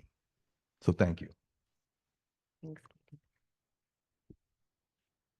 Board members, questions, comments? I'm looking forward to looking through what's included a little bit more. I'm just kind of scrolling while we're talking. So I appreciate you sharing this and also making it, and I think it'll be very helpful in answering a lot of questions and also kind of have a centralized place for people to look. Yeah. And maybe there'll be some other things that might be helpful to add to the website as well. And, as we all look at it, maybe we can make some suggestions, but I mean, I think it's a very great start. Appreciate that. And what's good too, to just add on to what Adam had stated in the accountability section, it goes back to the equity report card, right? And I was looking at the AP dual enrollment participation rate because we as a board, and this is pre me being on the board, but I say we as a board came up with one of the goals as equity. And looking at all of the student groups, that the increase in AP dual enrollment across the board, that's very impressive. And unfortunately, during COVID, yes, everyone declined, but they boosted back up. So thank you for the historical information and how everything's connected. Appreciate that. Hearing no more from our board, I'll also say this in connection with the equity report card gives our community a significant amount of information. Look forward, it probably means at some point in time we should consider an FAQ page for this as well. It'd be helpful for folks who ask questions that may get asked repeatedly. And in terms of the culture of excellence, I am constantly reminded of the transiency of our community. And I use this quote regularly, right? But I believe it's about 36% of the population has not lived in Ithaca 5 years prior. And so it's a constant community and turnover, which coincides with, most academic calendars at the undergraduate level at the very least. And so some of these culture of excellence metrics that we've decided, we tasked Dr. Brown, I want to say in 2016 or 2017, to increase the graduation rate. And in part of that research, you and your team disaggregated some of the key metrics, which actually were responsible for an increase in graduation rate. And those were things like, does a student have a positive relationship with an adult in the building? Those were things like, do you participate in a co-curricular activity? Those were things like, what are you have access to lunch or food on a regular basis? And so a number of these metrics are here precisely because they were connected to an increase in the graduation rate. And so our focus was not always on increasing the graduation rate. Our focus was increasing students' participation in co-curricular activities. Our focus was making sure that our educators had what they need to be able to create these positive relationships. And so I think, again, because the historic memory is easily disrupted, it's good for our community to understand the strategic approach that was taken to a number of these things. And we can say the same thing about AP and dual enrollment. So it wasn't just increasing that number, it was looking at what helped support an increase in those enrollment factors and focused on that. And so looking forward to, as we continue to build out these programs, understanding the financial constraints with which we're under, but love hearing the data about how well our educators are doing and how our students are doing. And I'm certain that we will have questions as a board for additional information or clarifications or nuance as well. So thank everybody. Thank you for your work. Lynn, you've been doing this for a little bit of time. It's amazing work. Katie as well. Thank you as well. So thank you both. We will continue on with our agenda. Our next agenda item 10.3 is a discussion of the ideas from the Revenue Generation Advisory Council. Folks may recall, I believe it was on December 10th. We had a presentation by Dr. Jill Tripp, who was chair of the Revenue Generation Advisory Council, and presented the board with 4 possible ideas as a result of that work from the Revenue Generation Advisory Council. We decided, and Dr. Tripp has asked, that we have a conversation about these ideas because we put them out there as ideas and with an opportunity that we would come back and have a full discussion. So things that you would add, Joe? Yeah, what I would add is that these ideas came out of a series of brainstorming sessions with a number of people. Dr. Brown was often in attendance. Adam was often in attendance. Aaron joined us at least once. Garrick joined us at least once, and some people from the community as well. Oh, and Todd was there once too. So we had an opportunity to sort of cast a wide net in ways that the district might bring in more money. because of all of the reasons we all know about in terms of the difficulties with raising virtually all of our money from property taxes. So we came up with a number of, they're not really choices. What they are is options with pros and cons. And what I would appreciate from my fellow board members at this point would be some sense, whether that's through a straw poll or nodding or consensus or whatever, but some sense from my fellow board members about which, if any of these, they would like to pursue, and then how we would go about pursuing that. Let me just provide one caveat, and that's that anyone who wants a lot more information should be prepared to go and dig it out themselves. Because that was a time-limited committee, and we essentially feel that we've done our work by presenting these options to the board. And it's now up to the board to decide which we pursue. So I think we have. Yeah, some if you want me to slides. say them, I have them here listed. Okay. The advisory council came up with four, again, these were we go. ideas. Are they up there? Right. Sale and lease of district property, consider utility tax, request increased donation from Cornell University, and explore consolidation, redistricting feasibility. And so it probably makes sense to go through just one by one, if that. Yeah, I'll explain my understanding and a sense of pros and cons, and others can jump in because most of you have seen this at least once. So the first option for consideration of getting revenue would be the sale or lease of district property. The advantages of this would be that it could be done with Board of Education authorization. We wouldn't have to go for a referendum. We wouldn't have to get any sort of state approval. Please correct me if I'm wrong on any of this. But it could be done fairly quickly and easily. Toward that end, we do have a request for proposals that has gone out or is about to go out. Not yet. Okay, that is on the, what do we call it in baseball, on deck? With, to go out and find out what our properties are worth, should we choose to slim down the district a bit.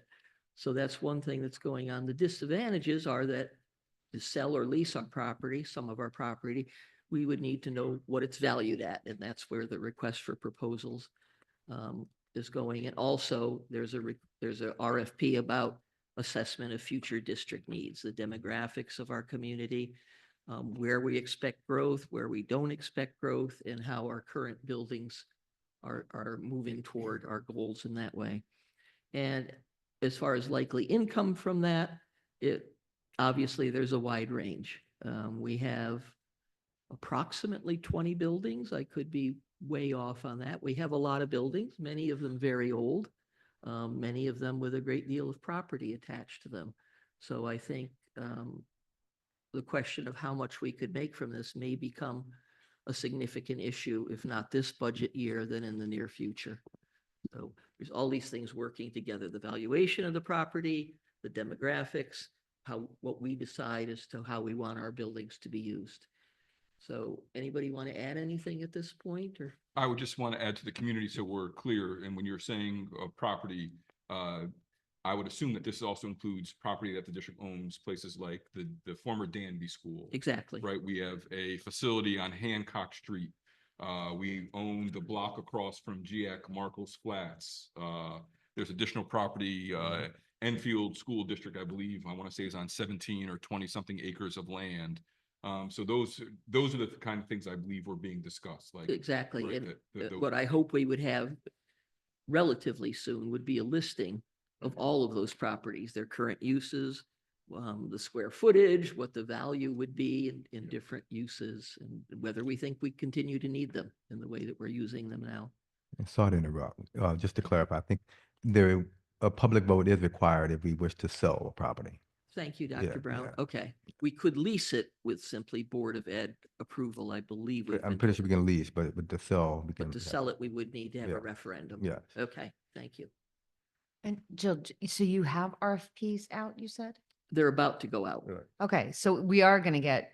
We are going to get the information to answer these questions about the value of the properties, what our projected need for the properties is. So are- yeah, so this is basically the discussion can resume when we have that information, right? It can, we could also say, in general, I believe we should be looking at this as opposed to, no, I have no interest in Oh, of selling course or I leasing have any property interest, yeah. or finding any more about it. So it's sort of like, should we persist along this line of inquiry or not? The next option, Let's, if we could, sure. right, because you wanted to get some sort of, not necessarily straw poll about, we heard from one board member, I'd like to hear from other board members. Should we do that now or should we wait to the end? Because I don't know. I think we do one at a time. Okay. Because they're vastly different and sometimes they may interconnect, but I would Okay. humbly recommend we do one at a time. Yeah. Well, I mean, this is actually my favorite option of the options, just to tell you what I've learned and what I think. I see relatively few downsize issues to this in that there'd be a lot of discussion before anything would be happening, that there'll be a lot of fact finding before anything would happen. And I like the idea of a slimmer operation where it's possible and where it increases efficiency. So that's my take on it. I'd welcome hearing other people's. Well, welcome, Dr. Lisi. And since we do have a new assistant superintendent in business, I would want to make sure that individual and the team are still connected and know and aware of what all of these options are, because I don't feel comfortable doing a straw poll at this point because there's still some missing links here with all of these. But that's just my comment. For an RFP though? No, the RFP is going through. Oh, I thought that, I mean, That's not the straw poll. We weren't. Right, saying that we're I doing guess the idea would this be, if we want this. I think we may be able to say it differently. Our board members in a point in time are say, under no circumstance am I interested in selling or leasing any property. Or our board members sort of thinking like, yes, it makes sense to do this RFP, find the numbers and then see where we may be at. But if we're not, if we're not gonna be interested in selling or leasing, then we shouldn't be spending money to do an RFP to run the study, right? So if maybe flipping is a fair way of saying it. Yeah, that's fine. Should we continue on this path, I guess, as a district? So we don't have an RFP ready to go. It's close. This. Yes, we do. Yeah, I thought we had. But Okay. it hasn't gone out yet. Yeah. We don't have people. Yeah. what's the cost disadvantage? I mean, is an RFP that expensive for something like this? Well, the RFP doesn't cost anything. It's, Just then- putting it out there, yeah. Well, then I see no reason not to proceed with an RFP. That's, so I mean, I may say, Zach and I met yesterday with Dr. Lisi to go over it.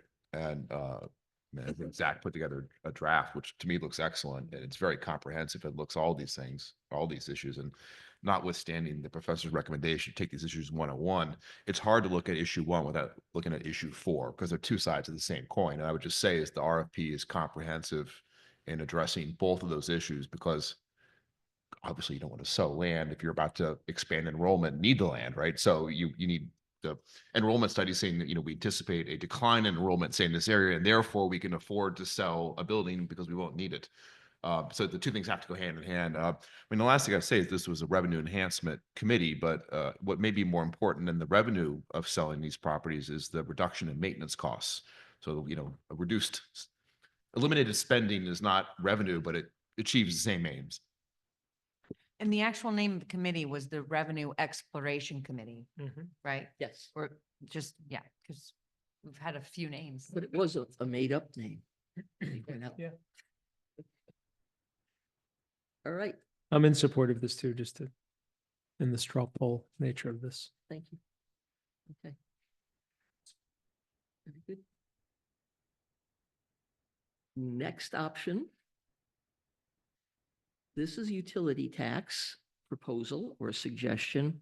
And it turns out, and again, I appreciate corrections from those who know more about this than I do. Utility taxes are in use in a number of school districts around the state, quite a few, actually. We had a listing of about 40 of them, I think. And what the state law allows districts to do is to put a tax on, was it communications services? I think it's fairly wide. It's not just cell phones, although No, that's. it's also some utilities as well. Okay. And that, obviously, there's a wide range of what the percentage could be and what would be included in that. The advantage is that this could be done with board authorization. And many other, as I said, many other New York State schools utilize this option. And in some cases, they make as much as a $500,000 to several $1,000,000 a year using this option. So that the money would be an advantage, obviously. A disadvantage would be that it is a regressive tax. Anybody who uses utilities, and that's all of us, would be taxed. And this tax, like any other additional tax, was unpopular with the group of people on the committee for the most part. And we believe it would be very unpopular with our community. Nobody likes to hear about new taxes. So I think it was a sense of the committee that this is interesting, and we don't believe we're at the point where we would need to do something like this. And I would agree with that as a committee consensus. If someone, Aaron, I think you taught us a bit about this as an option, and then. Well, no, I mean, we had, this came up in my 6-year tenure, and it's really contentious. And actually, this is where I'd like to refer to Dr. Lisi, not myself, because it's, it just feels really, I don't think it would be very popular, and it is a regressive tax. I mean, Sean also has. Right. The last time the board seriously considered a utility tax was in 2019, with much more debate taking place in 2020, the beginning part of that budgetary season. One of the main arguments that we should identify and at least put out there, the reason why people consider a utility tax is that it does not rest solely on property owners. So the idea is that the wider community is taxed, not just property tax or property owners. But you are correct, at that point in time in 2019, it was widely unpopular. A couple of folks have done it, depends on what you get. I think I've sent around to board members at one point in time, earlier last year, late last year, some of the initial figures. Those are 5 years old. They're not valid now. But the question was, for the amount of return, is it worth, a $600,000 increase, which won't solve all of our issues, is it worth that level of tax on lights and gas, or cell phones, or whatever the case may be? But so to the committees, and it was, I feel compelled to say, it was entitled the Revenue Generation Advisory Council, not Exploration. Really? Okay. Yes. At least officially in the minutes. We'll go back and take a look. But the idea is that the committee was tasked with looking at all options, not necessarily taking a stance, but here's what can be done. Not the most palatable options, but look at all options. Yes. So then putting it forward for the conversation. I just want to add to that, the one other issue that I think is important to point out, since we're having this conversation, is that, renters do by default pay tax in their, in their rent, right? But the argument here is with so many college students, but then when you look and you think, well, their bills are probably going to wherever their actual residents are. So we're still going to double tax people if we do this. And that's what makes it so hard. We're not going to get the people who aren't really already contributing. It also gets further complicated by whatever their area code is of their cell phone. True. I'm not in support. I don't hear anyone screaming out for additional exploration by the utility tax. As I pointed out, it's unpopular. It's unpopular for a reason. And I don't see any point for us to pursue it at this point. Garrick, you look like you want to cite. Do you have any thoughts on it? Dr. Lisi, do you have anything you want to add to this? Dr. Brown, Dr. Lisi? I don't. What I can say is that in some of those cases, I'm just familiar that they had a unique situation. I'm thinking of Watertown, for example, and I don't know the details, but in each of those cases, they had a very unique situation where that was implemented. And I think in most of those cases, it was quite a while ago when this happened, decades. Yeah. If asked for a comment, if I'm remembering correctly, it takes us about a year to even implement this. There's a public hearing, there's a conversation, the data. To say we would not explore it would limit us, I think. I would like to figure out, that number was 5 to 2 million. That's a broad range. So having maybe even staff exploring how much would it actually be, giving you a hard number, sharing the process for it happening, which could be a year, and what will be the timeline. That, in my mind, is a continued exploration. Not, we won't be able to do it this year, but to say we're not going to explore it ever, I wouldn't want us to be limited when we can just be gathering information, even if it's just staff. That's all I would offer. I would echo that stance. I am not in favor of it, but I am in favor of exploring. One, what has changed. Two, what are the circumstances by which it would be implemented? What are the possible revenue generation? Again, I'm not in support of it, but I am interested in the concept and the idea. And that's what we did last time as well, to say to our community, we are not looking to make this happen, but we are exploring all options. And this is one option that's out there that for me is at least worth exploring again. And I keep saying it, so for folks around, Yeah. I am not in favor of it, but I am in favor of the exploration. Agreed. W- Todd? Was there something where like this could be an opportunity to essentially tax Cornell, like directly, through like utility tax, because they have so many different buildings that are paying, however much in utility fees? Did I hear that somewhere, or am I making that up? I don't recall that, but again, Yeah, I interesting don't question. know the particulars of this. I think when we talked about it, it was like, well, that might be a way to target some of the student income, but then we realized that that in itself was difficult since many of the students don't have their permanent addresses here, their utility bills don't go here. Yeah. Okay. Yeah, I was just curious about that because I don't know why I thought that was a thing, but Well, do we know if Cornell pays utility taxes, if they don't pay property taxes? They have to buy their utility, they have to pay for their utilities, yeah. certainly. So essentially, if you're able to tax, and their utility bills got to be through the roof. I mean, well, I don't know how much they're paying every year, but if we're able to get a percentage of that would essentially be a way to potentially tax Cornell.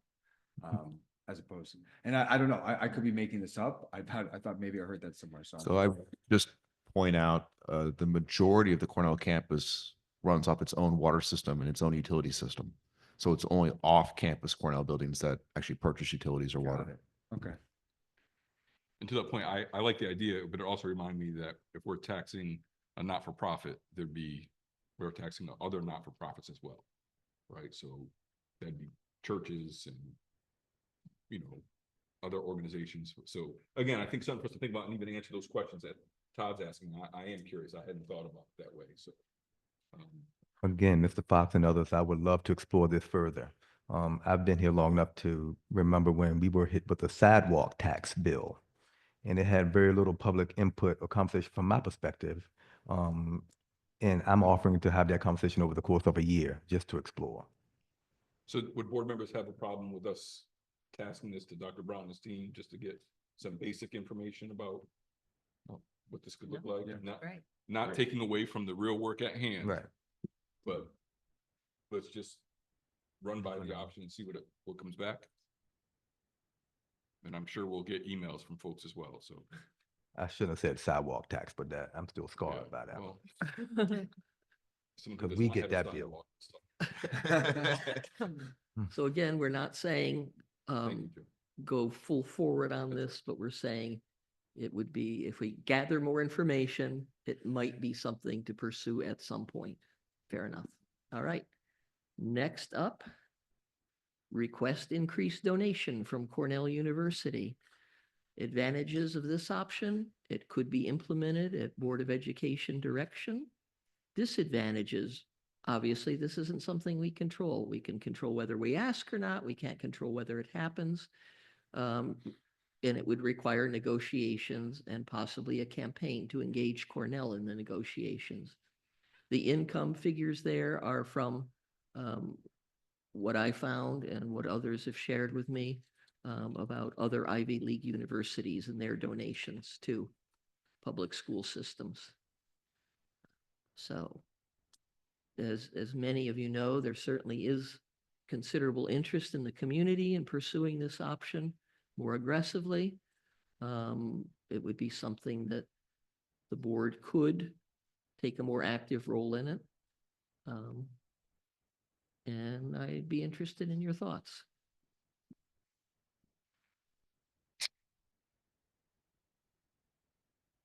Anyone who works for Cornell is more than welcome to abstain at this point, I should say. Thank you for looking at me, because I do not work there, so this is great. I always feel compelled to say this, and I know people make it seem like I'm against the idea, and I am not. I am for the idea. How this happens is a question for me. And as someone who is a proud graduate of the State University of New York at Cornell University, I continue to have to remind folks that a portion of Cornell is public, whereas there are no other Ivy League institutions that are public. They're all private. So their endowments and their expectation to deliver to their local school district for me is slightly different than a public institution. So in some regards, part of it would be a double tax. Now, with that, meaning that as taxpayers, we're already paying to help fund the SUNY side of Cornell, even while folks may not want to acknowledge the SUNY side. With that being said, while I feel again compelled to make that point, I think the real question for me is, what does it look like? And we already know a campaign has started. I've already seen lawn signs. So there's already movement within the community. Again, for me, the question is, what would be the board's approach? Does it require opportunity for a conversation before anything else? I'd be curious to hear how board members think would be the best way to move forward.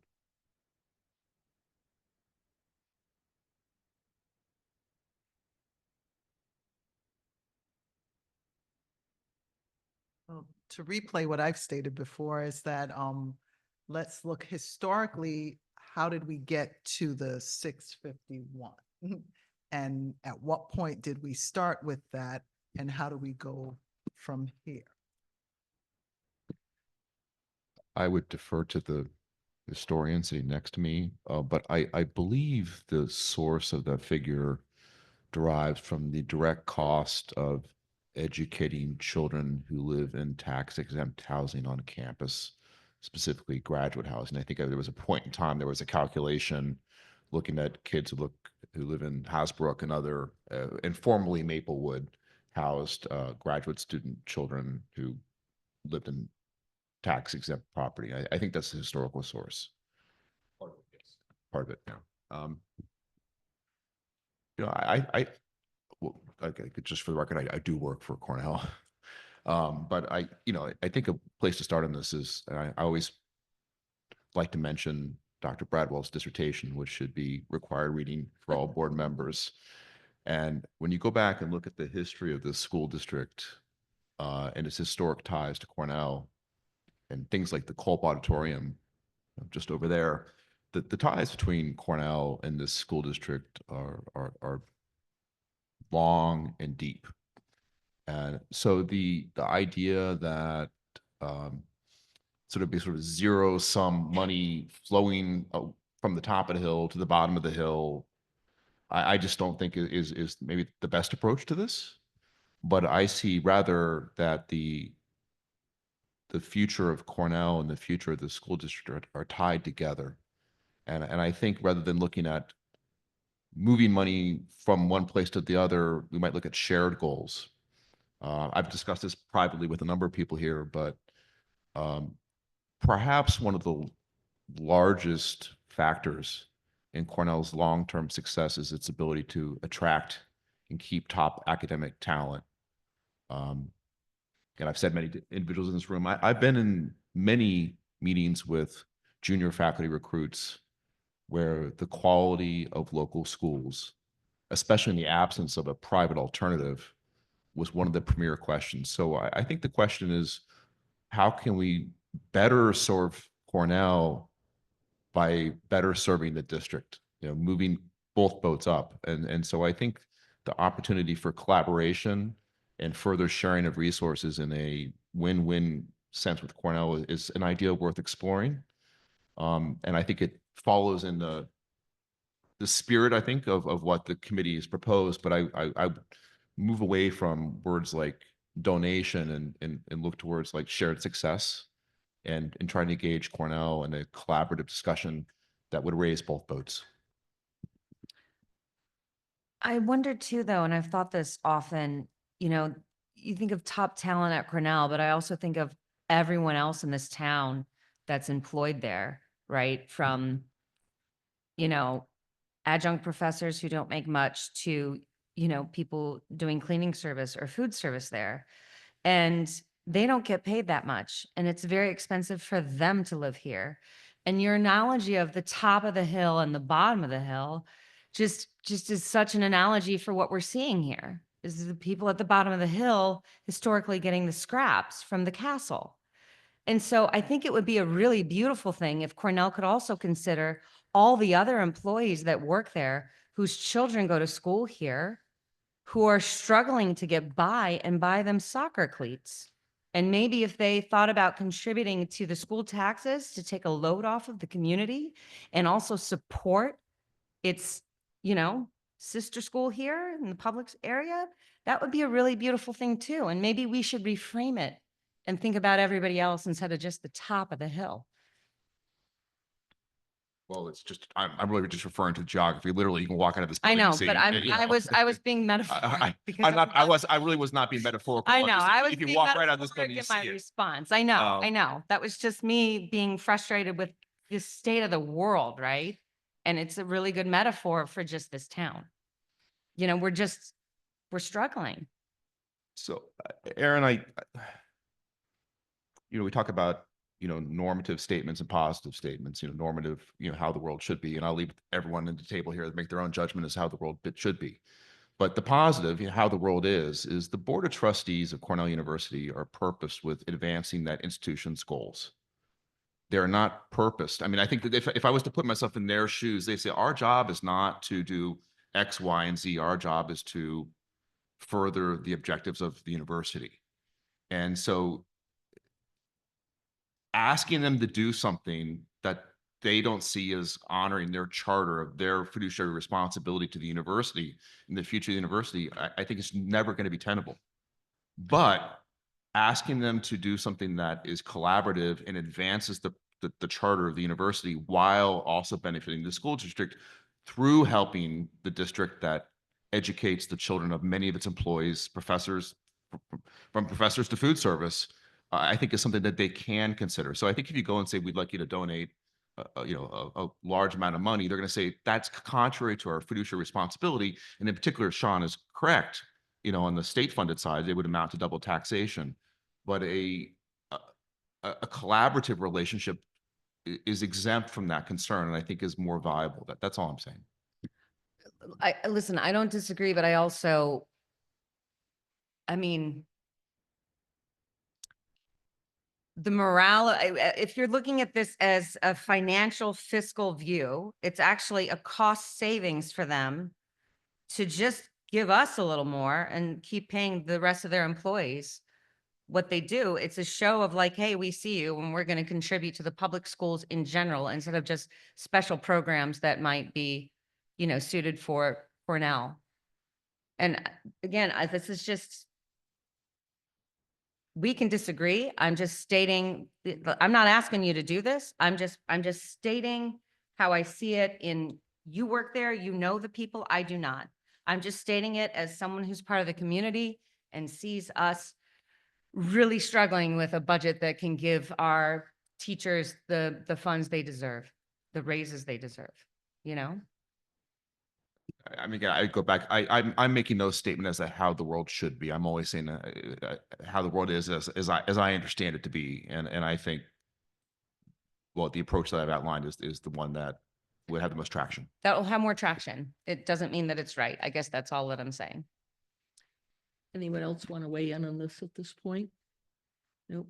And one more thing is that I know the advisory council in reviewing this had given us examples, as well as we saw from the community, of other universities and what they do and how they link it to public education.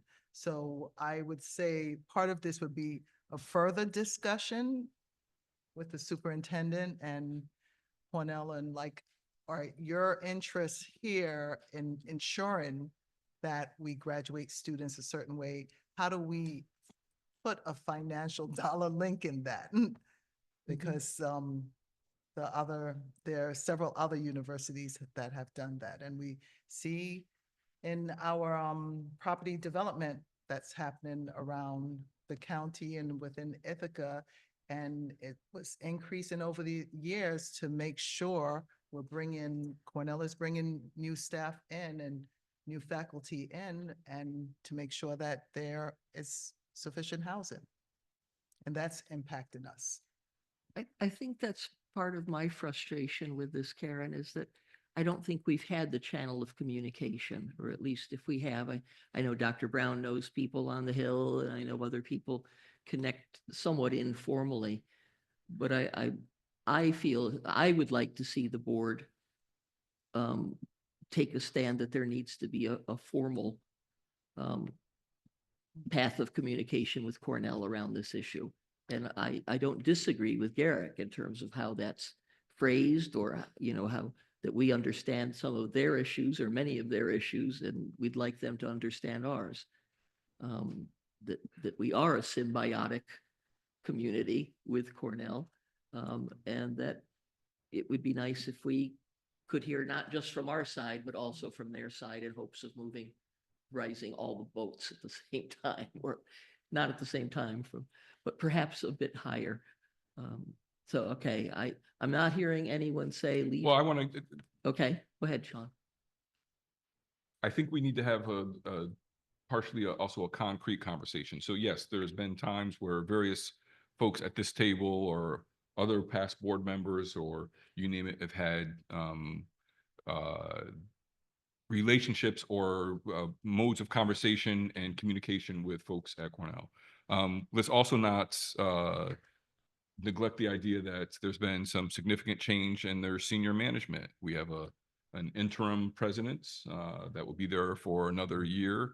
The vice president of communication, who has been active in Ithaca City School District, is no longer there. Their vice president of communication. There's a new person, an interim person, I'm not mistaken, for the time being, in that role. And so the reason why I'm asking this question is, how do board members envision opening up those lines of communication? Is there a suggestion? Is there an idea? Is there a recommendation that we want to follow? And maybe one thing to say, some folks support a shared goal of vision making, an additional, you know, pilot, whatever it may be. But I guess I'm curious, as one board member, what might that look like? Or what do folks suggest if there is a next step to be taken? What would that next step be? It seems to me the next step is to get general board consensus of approval to set up some sort of channel of communication that we have, that we contact Cornell and say we would like to meet regularly, or some subset of us obviously would like to meet regularly to discuss the shared goals of Cornell. Is that at a board meeting? Is that, hey, let's go have lunch and No, I sit think down? I think it's a subset of people who, administration, and perhaps some board members as well. Or is this something that we task administration with? That's for that's Dr. another. Brown to have the conversation, or anyone from his team? What has been done in the past? This is the history too, and how this has been approached previously. Y'all all looking at me, so You made the mistake of moving. I will say a few things, and I promise to answer the question. I have met regularly, and members of my team with the senior leadership team and others at Cornell throughout the last 15 years. That includes every president, including the current interim president. We meet and talk often about a range of topics. If I'm hearing correctly, we're talking about, and I think it's important, language is important now, a voluntary contribution. So a voluntary contribution conversation is different from a negotiated agreement to share money in some way. We would have to clarify, what is it that we're seeking to do? And I guess I can't, I'm looking at you because I don't know if you're gonna say, don't say it or not say it, but I'm gonna say, not all money is good money, is what I was told by my daddy. So we're talking about a voluntary contribution. I've been here when we've had a voluntary contribution of one number, and then one day someone came in and said that number is going to be reduced, and it significantly impacted our budget conversations and thinking. When I see a number like $10 million, and if it's going to be a voluntary contribution, we need to know that that could go away one day pretty quickly. And then what does that leave our folks? Would we be laying folks off? Would it be one-time funding? Would we put this into salary? So as I think about what we are asking for, let's just think through it. Is it a voluntary contribution? Or is it some kind of an agreement that we would negotiate that they would be bound to? And I'm even thinking about what would that look like? That would require a team of folks, a negotiating team, and it would get litigious. So I, I think we need to have more conversations. I'm down to do whatever, but yeah, we talk to folks there often about a range of topics, and we will continue. And when we're talking about money, it's been a voluntary contribution that is indeed voluntary. And in the past, I've said thank you for it. And we can change the nature of that conversation if it's going to be that. But they could come in here tomorrow and say, we're going to remove that 650. And that would significantly impact our budget conversation for this current year. So let's just navigate carefully. And I'm open to engaging with how they wish to engage on this topic, because it obviously is not going away. Did I say too much, Professor?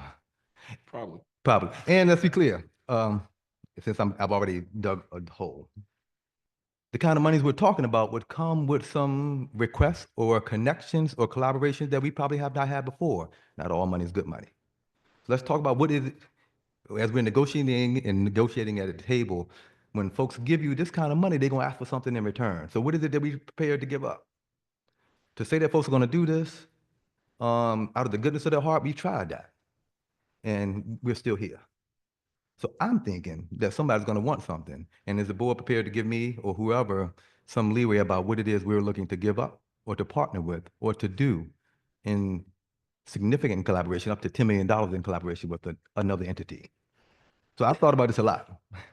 And I'm open to the conversation, but I want us to be clear about what it is we're asking, because folks are going to hear it in different ways. And all I've said so far is thank you for your voluntary contribution. So do we have a concrete idea, next step? Is it, yeah, and this is not, again, something that's not going to go away, so I don't want to, for lack of a better word, put it to a committee to hold board conversation. So just trying to figure out what we're doing. Is the idea that the board says, yes, Dr. Brown, we want you to reach out and begin a conversation and come back to us and have that? Do you want to, I'm trying to see what sort of concrete step we want to take, with the assumption that many of us want to at least explore this option as well, right? We talked about exploring the other options, and we've assigned some tasks. Let's do the same thing here. If we want to explore this option, let's assign some tasks. How do we increase the voluntary contribution? I know Jill and I have had conversation about this before. We went from one extreme to the next. But how do we, it's more or less saying, how do we get up to that point if possible? So how can we increase the voluntary contribution over X number of years to have discussion? So that's what I see, that we're having discussion, not saying that we're going from 650 today to 10 million 3 months from now, but over a time period. Yeah, yeah, over a time period. So, but how do we increase the voluntary contribution and to have discussion on it? So that's what we want to do, have discussion. We may see it as a range here. I will say in a number of various places, people have written to me as the number. So I want to be clear about that as well. It's come to me as the number, not a number. And so, again, for me, that's why I want to figure out what is a concrete next step of what is. So I think I don't speak for either the board or the university. I'm just conjecturing kind of on what my colleagues might think and what my colleagues at Cornell would think. But I think the position of the university is that it makes an enormous contribution to the economy of this community through its payroll, its contributions to TCAT and other means. And so I just don't think there's a sentiment at Cornell that a voluntary contribution is something it should or will do above what they see as their direct receipt of services. I believe the historical basis for the number we receive is that children living in tax-free housing are sent to the school district, and the university wishes to compensate the district for that. I think that's the historical means of it. If you look at the agreement with, for example, the city of Ithaca, they don't pay the city to be nice, because they want the city to prosper per se, but because every time someone pulls a fire alarm in one of the Cornell dormitories, a city truck rolls out, and there's a cost associated with that. And the voluntary payment is meant to be in response to the service provided. So I don't think the view of the university is that a payment to the city of Ithaca is a voluntary payment, but rather a reimbursement. And I think that's the same thought towards the school district, which is why I think that a voluntary contribution above and beyond a reimbursement for what they see as more or less a direct expense is a non-starter. And I think that the Board of Trustees would say that to do so would be violation of their oath. But trying to identify strategic partnerships that benefit the ability of the university to attract top talent, all of whom care very much about the education of their children, is a completely different matter. So can I build off of that and just say, it seems like, to Karen's point about how does it even get started, and to the points that you've been making, Garrick, and the fact that Dr. Brown, it sounds like you already have an established relationship. It seems to me that the first approach would be feeling it out. Like it seems like you would have a conversation. It's not like they don't know that there are rumblings in the community and that the board hasn't been talking about these things. Like feeling it out. Maybe it would be helpful, Garrick, if we helped come up with a few bullets and talking points to help Dr. Brown talk about the mutually beneficial goals that we would all that we all have in alignment to be as a starting point of like, does that kind of change your thinking, make you want to add any additional contributions, blah, blah, blah, blah, blah, and just kind of go from there. At least it's like he could walk in and they could just be like, say what you're just saying right now, which is basically like, that's not our responsibility. We have no interest in changing it. Or, oh, that's really interesting. Those are some good points. Maybe we should talk about it and then see kind of where it goes, since none of us seem to really know. And it doesn't seem like that would hurt too much, given that they have a relationship. And then this may be just like a completely naive, this is like way outside of my wheelhouse, but it also seems like the most likely chance that they would make a dramatic change would be because of pressure from the community, less so from us or Dr. Brown. I mean, maybe they wouldn't, but if it was between one or the other, is it like in the same way that, people.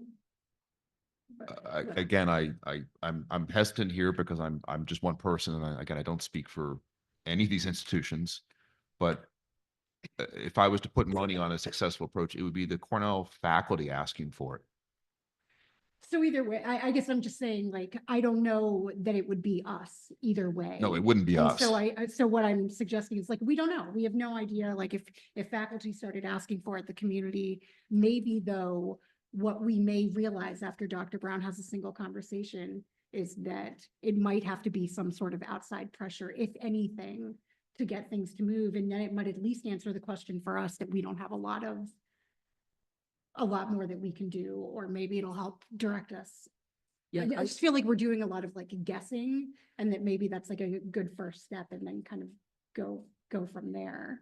I mean, you have the relationship, like, does that seem like a tenable step? There's some smart people that are leading that institution, and they've been hearing this conversation. And yes, we've had this conversation about the need to talk about this and do something. So that first step you're describing has already taken place. Okay. And we're still here talking about them increasing it. So more concrete and more direct, if I can offer a suggestion, direct me to begin a process to engage in a negotiation process around this on a binding agreement, if we will be so bold.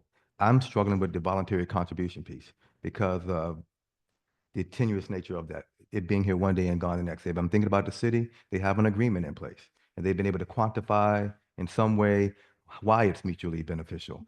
For our community, I will be open, and I think that may move us along. Otherwise, we're asking someone to give us a lot of particular or do us a solid when they can choose not to.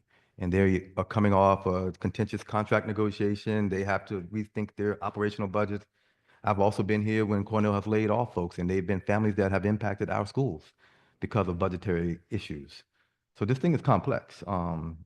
And to hold people accountable, we would need some kind of agreement in place. And that's a completely different conversation instead of, I want your voluntary contribution to exit. Is it the sense of the board that we would like to ask Dr. Brown to enter into a conversation talking about a negotiated agreement with Cornell? Knowing that, if I can add, knowing that they could just say no. Well, they can always say no. Yes. I could support that. I also think a little bit of additional information would be helpful in this conversation. I'm certain we can probably find the history I of the got it. voluntary contribution. Again, in my time, that amount has changed, and so it may be helpful for just historic, like as Karen's saying, what's the history? We can talk about how that came to be. We probably are able to calculate the number of students who are living in Cornell housing that may be attending ICSD schools to get an idea of what that cost is.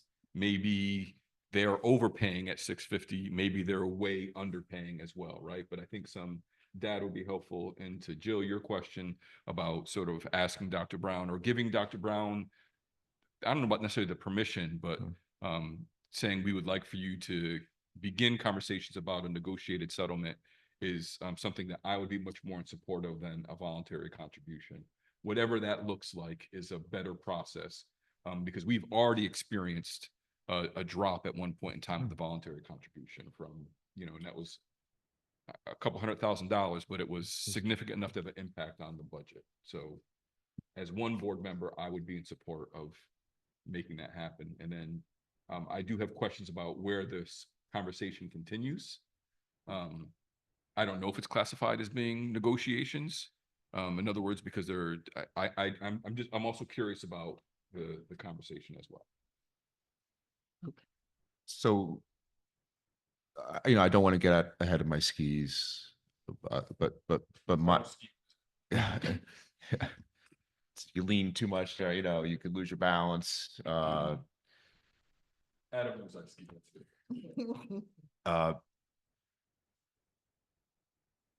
There are governance mechanisms within Cornell that gauge the sentiment of the faculty and the educational needs of faculty for their families. A couple governance institutions that are also chartered with community engagement and have funding for that. A couple of sort of externally facing community engagement governance institutions within Cornell. So I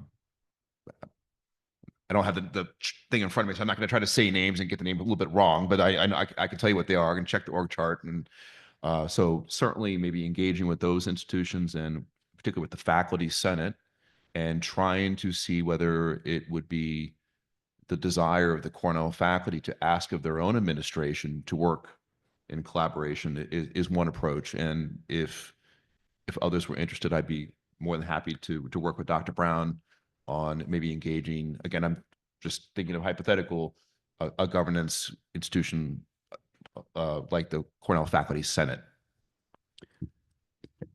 Thank you, Dr. Blair. And I would also add, you mentioned a subset earlier. I would feel more comfortable having this conversation with them, along with some board members too, maybe some identified representative. I was reading some of the narrative last year that I was singularly in negotiating, which I never negotiated. And if I was, I don't want to be the one person being held responsible for what happens or not, particularly when people on the other side of the table could just not come to the table. So having some of you partner with me to have this conversation provides me a little bit. Not that I ever need safety or support, but I think this will help us with our conversation. Well, it'd be a demonstration of a true partnership and Yeah. not just you're the person responsible. Okay, we're good for now. On option number 3, we've got a plan. We'll come back with the specifics, and Dr. Brown will continue to share his thoughts about who he wants with him and how we might go about this. But see, this is what I wanted for tonight, was a sense of whether we're interested in moving forward in this and somewhat how. So thank you. Last, consolidation redistricting feasibility. Again, we're looking at possible revenue sources the advantage of us consolidating, either consolidating schools or consolidating some services with neighboring districts, for example, would be that the Board of Ed could implement this, would reduce costs by closing school buildings, for example, reducing costs by sharing services, costs of programs and administration with neighboring school districts. Disadvantages are obvious. Everyone hates to close a school. It's awkward to combine services or programs at times, especially in the beginning. It is something the state is encouraging, which is interesting. And nobody likes to disrupt the status quo. So what are you thinking? Do we want to encourage this? Do we want to continue to gather information? So the header should include regionalization. Yes. Yeah. So that's a program on I never remember that agenda for the phrase. state. Yes. Yeah, so it's just, we can look into this and see how it's going to reduce costs and do a whole comparison. My apologies. I want to go, I still don't think that we finished that last bullet point. Okay. But I'm not going to raise it now. There's another time for us to have that meeting to raise that. I don't see regionalization and consolidation or redistricting as being the same. In fact, they're vastly different. In many regards, we would be the hub of regionalization, particularly with our current TST BOCES construct. So for me, I would separate those two. They would achieve different things in different ways. I am clearly against the idea of consolidation. With that being said, I am not against doing research and the RFP to figure out what the feasibility is. And it's probably time for us to do a feasibility study, and that's why we're going through this RFP. So while I do not support the notion of consolidation, I am in support of exploring, again, having the information to make an informed decision. Now, I'd like to push back and say regionalization, because we have here reduced costs by sharing services and costs. And that's what we're doing, would be sharing services and costs within our TST BOCES. So just for this to be that fourth header, not to say all of these fall into, this one is consolidation, this one is regionalization. I think it's different. We're talking about taking two elementary schools and making them into one. Or Right, that's consolidating. consolidation. That's yeah. why I'm saying for So- me, it's different. So instead of bringing up a fifth point, what my suggestion is, just have a topic, consolidation or redistricting or regionalization, whatever, just keep it, instead of us always adding on. This is the fifth, sixth, and seventh point. And Karen, I need more bullet points in my life. Come on, let's take your try. So this is another one where people are interested or not interested in getting more information, talking about what we'd gain, what we might lose. Yeah, definitely Yes. interested. Yeah. Okay. Don't we already have a study moving forward or? enrollment and. yeah. That the study is on Finance, enrollment and yeah. valuations The of district RFP. properties, Right. enrollment in the sense of demographic trends. To inform. Yeah. I don't think the RFP It does, looks at consolidation. It does. It looks at consolidation and property valuation, but does not look at like county level shared services. Regionalization. It does not look at regionalization. It's Yes. a tough one. Okay. Doing a separate study. I don't know that I would do a study. I think Yeah. I'd have a conversation with the district superintendent, who came to speak to us a little bit about it. That'd be, for me, that'd be the starting point to have the conversation. And that's the state prioritization of that. So there should be more and more information coming out on the regionalization aspect. Okay. Gosh, it's getting late. Thank you. That was a hit. I hope I will feel free to come forward with possible proposals, and I suggest that others do on these topics as well. Fantastic, fantastic.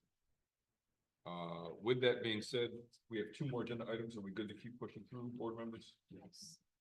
Agenda item 10.4 is the district safety plan adoption. Remember, this is something that we do annually. There was a hearing that was done. There's additional information you can find here. I think I linked to it over the weekend to give people access to what the plan was. Dr. Dan Bryman did a great job of giving us a presentation just before the hearing. And so at this point in time, I'm not necessarily anticipating that folks would have edits or suggestions, but if you do, by all means, let's hear them. Otherwise, we can call the question.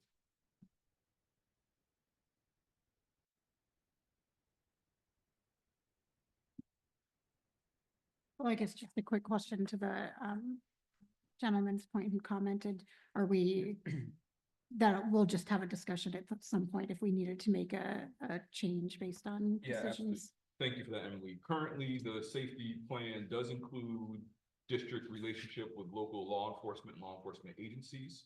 It is not specific to the questions we've been asked this evening. And at this point in time, I think we still need a couple days or two to understand the legalities of what's taking place before. I wouldn't recommend making edits, but with that being said, we can change the safety plan at any point in time throughout the year. So if we decide that there needs to be a change, that could happen. We'd have to go through another public hearing, but that's right. It is what it is. So if we feel like we have to add something, then by all means. Great, thank you. So I can move. I shall move. I didn't know how to answer that question, Adam. I will move to adopt the 2024-2025 district safety plan as recommended by the superintendent of schools. I second. Moved by Adam, seconded by Karen. Any discussion, debate, dialogue? Hearing none, we'll call the question. All in favor? The motion passes unanimously. Thank you very much. And then lastly for this evening is agenda item 10.5. This is a resolution for the appointment of board members to the negotiating team. As Dr. Brown alluded to, and at the leadership of Catherine Sanera and the negotiating team of the Teacher Association, an innovative approach to negotiations this year. Very impressive. And I do know Catherine and their team will be coming to a board meeting to present on this as well. That will be happening the next meeting or the following meeting. I'll follow up momentarily. We're looking forward to that. What this states is that since Jill and I have sort of unofficially been designated as representatives of board observers, that we would continue in that role and that we would be invited guests of the negotiating team sort of on a regular basis. So we wouldn't have to come back every single time that we were performing in this capacity. So that's what this states here. Good clarification there. I believe are there 10 scheduled sessions? How many sessions are scheduled? That's a great question. I know there may be 10. 11. So you and Dr. Bradwell and Dr. Tripp are agreeing to attend all 11. We're excited at the That's prospect. right. Jill and I were high-fiving in the hallway. Once we found out where the location was, that's good. The answer is yes, we have both agreed to attend all the sessions.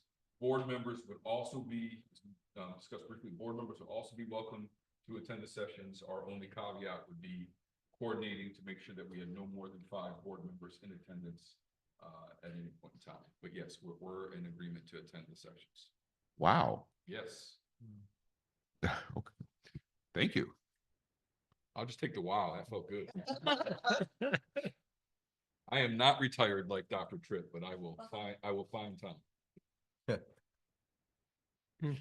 That was an audible laugh. We heard you, Dr. Brown.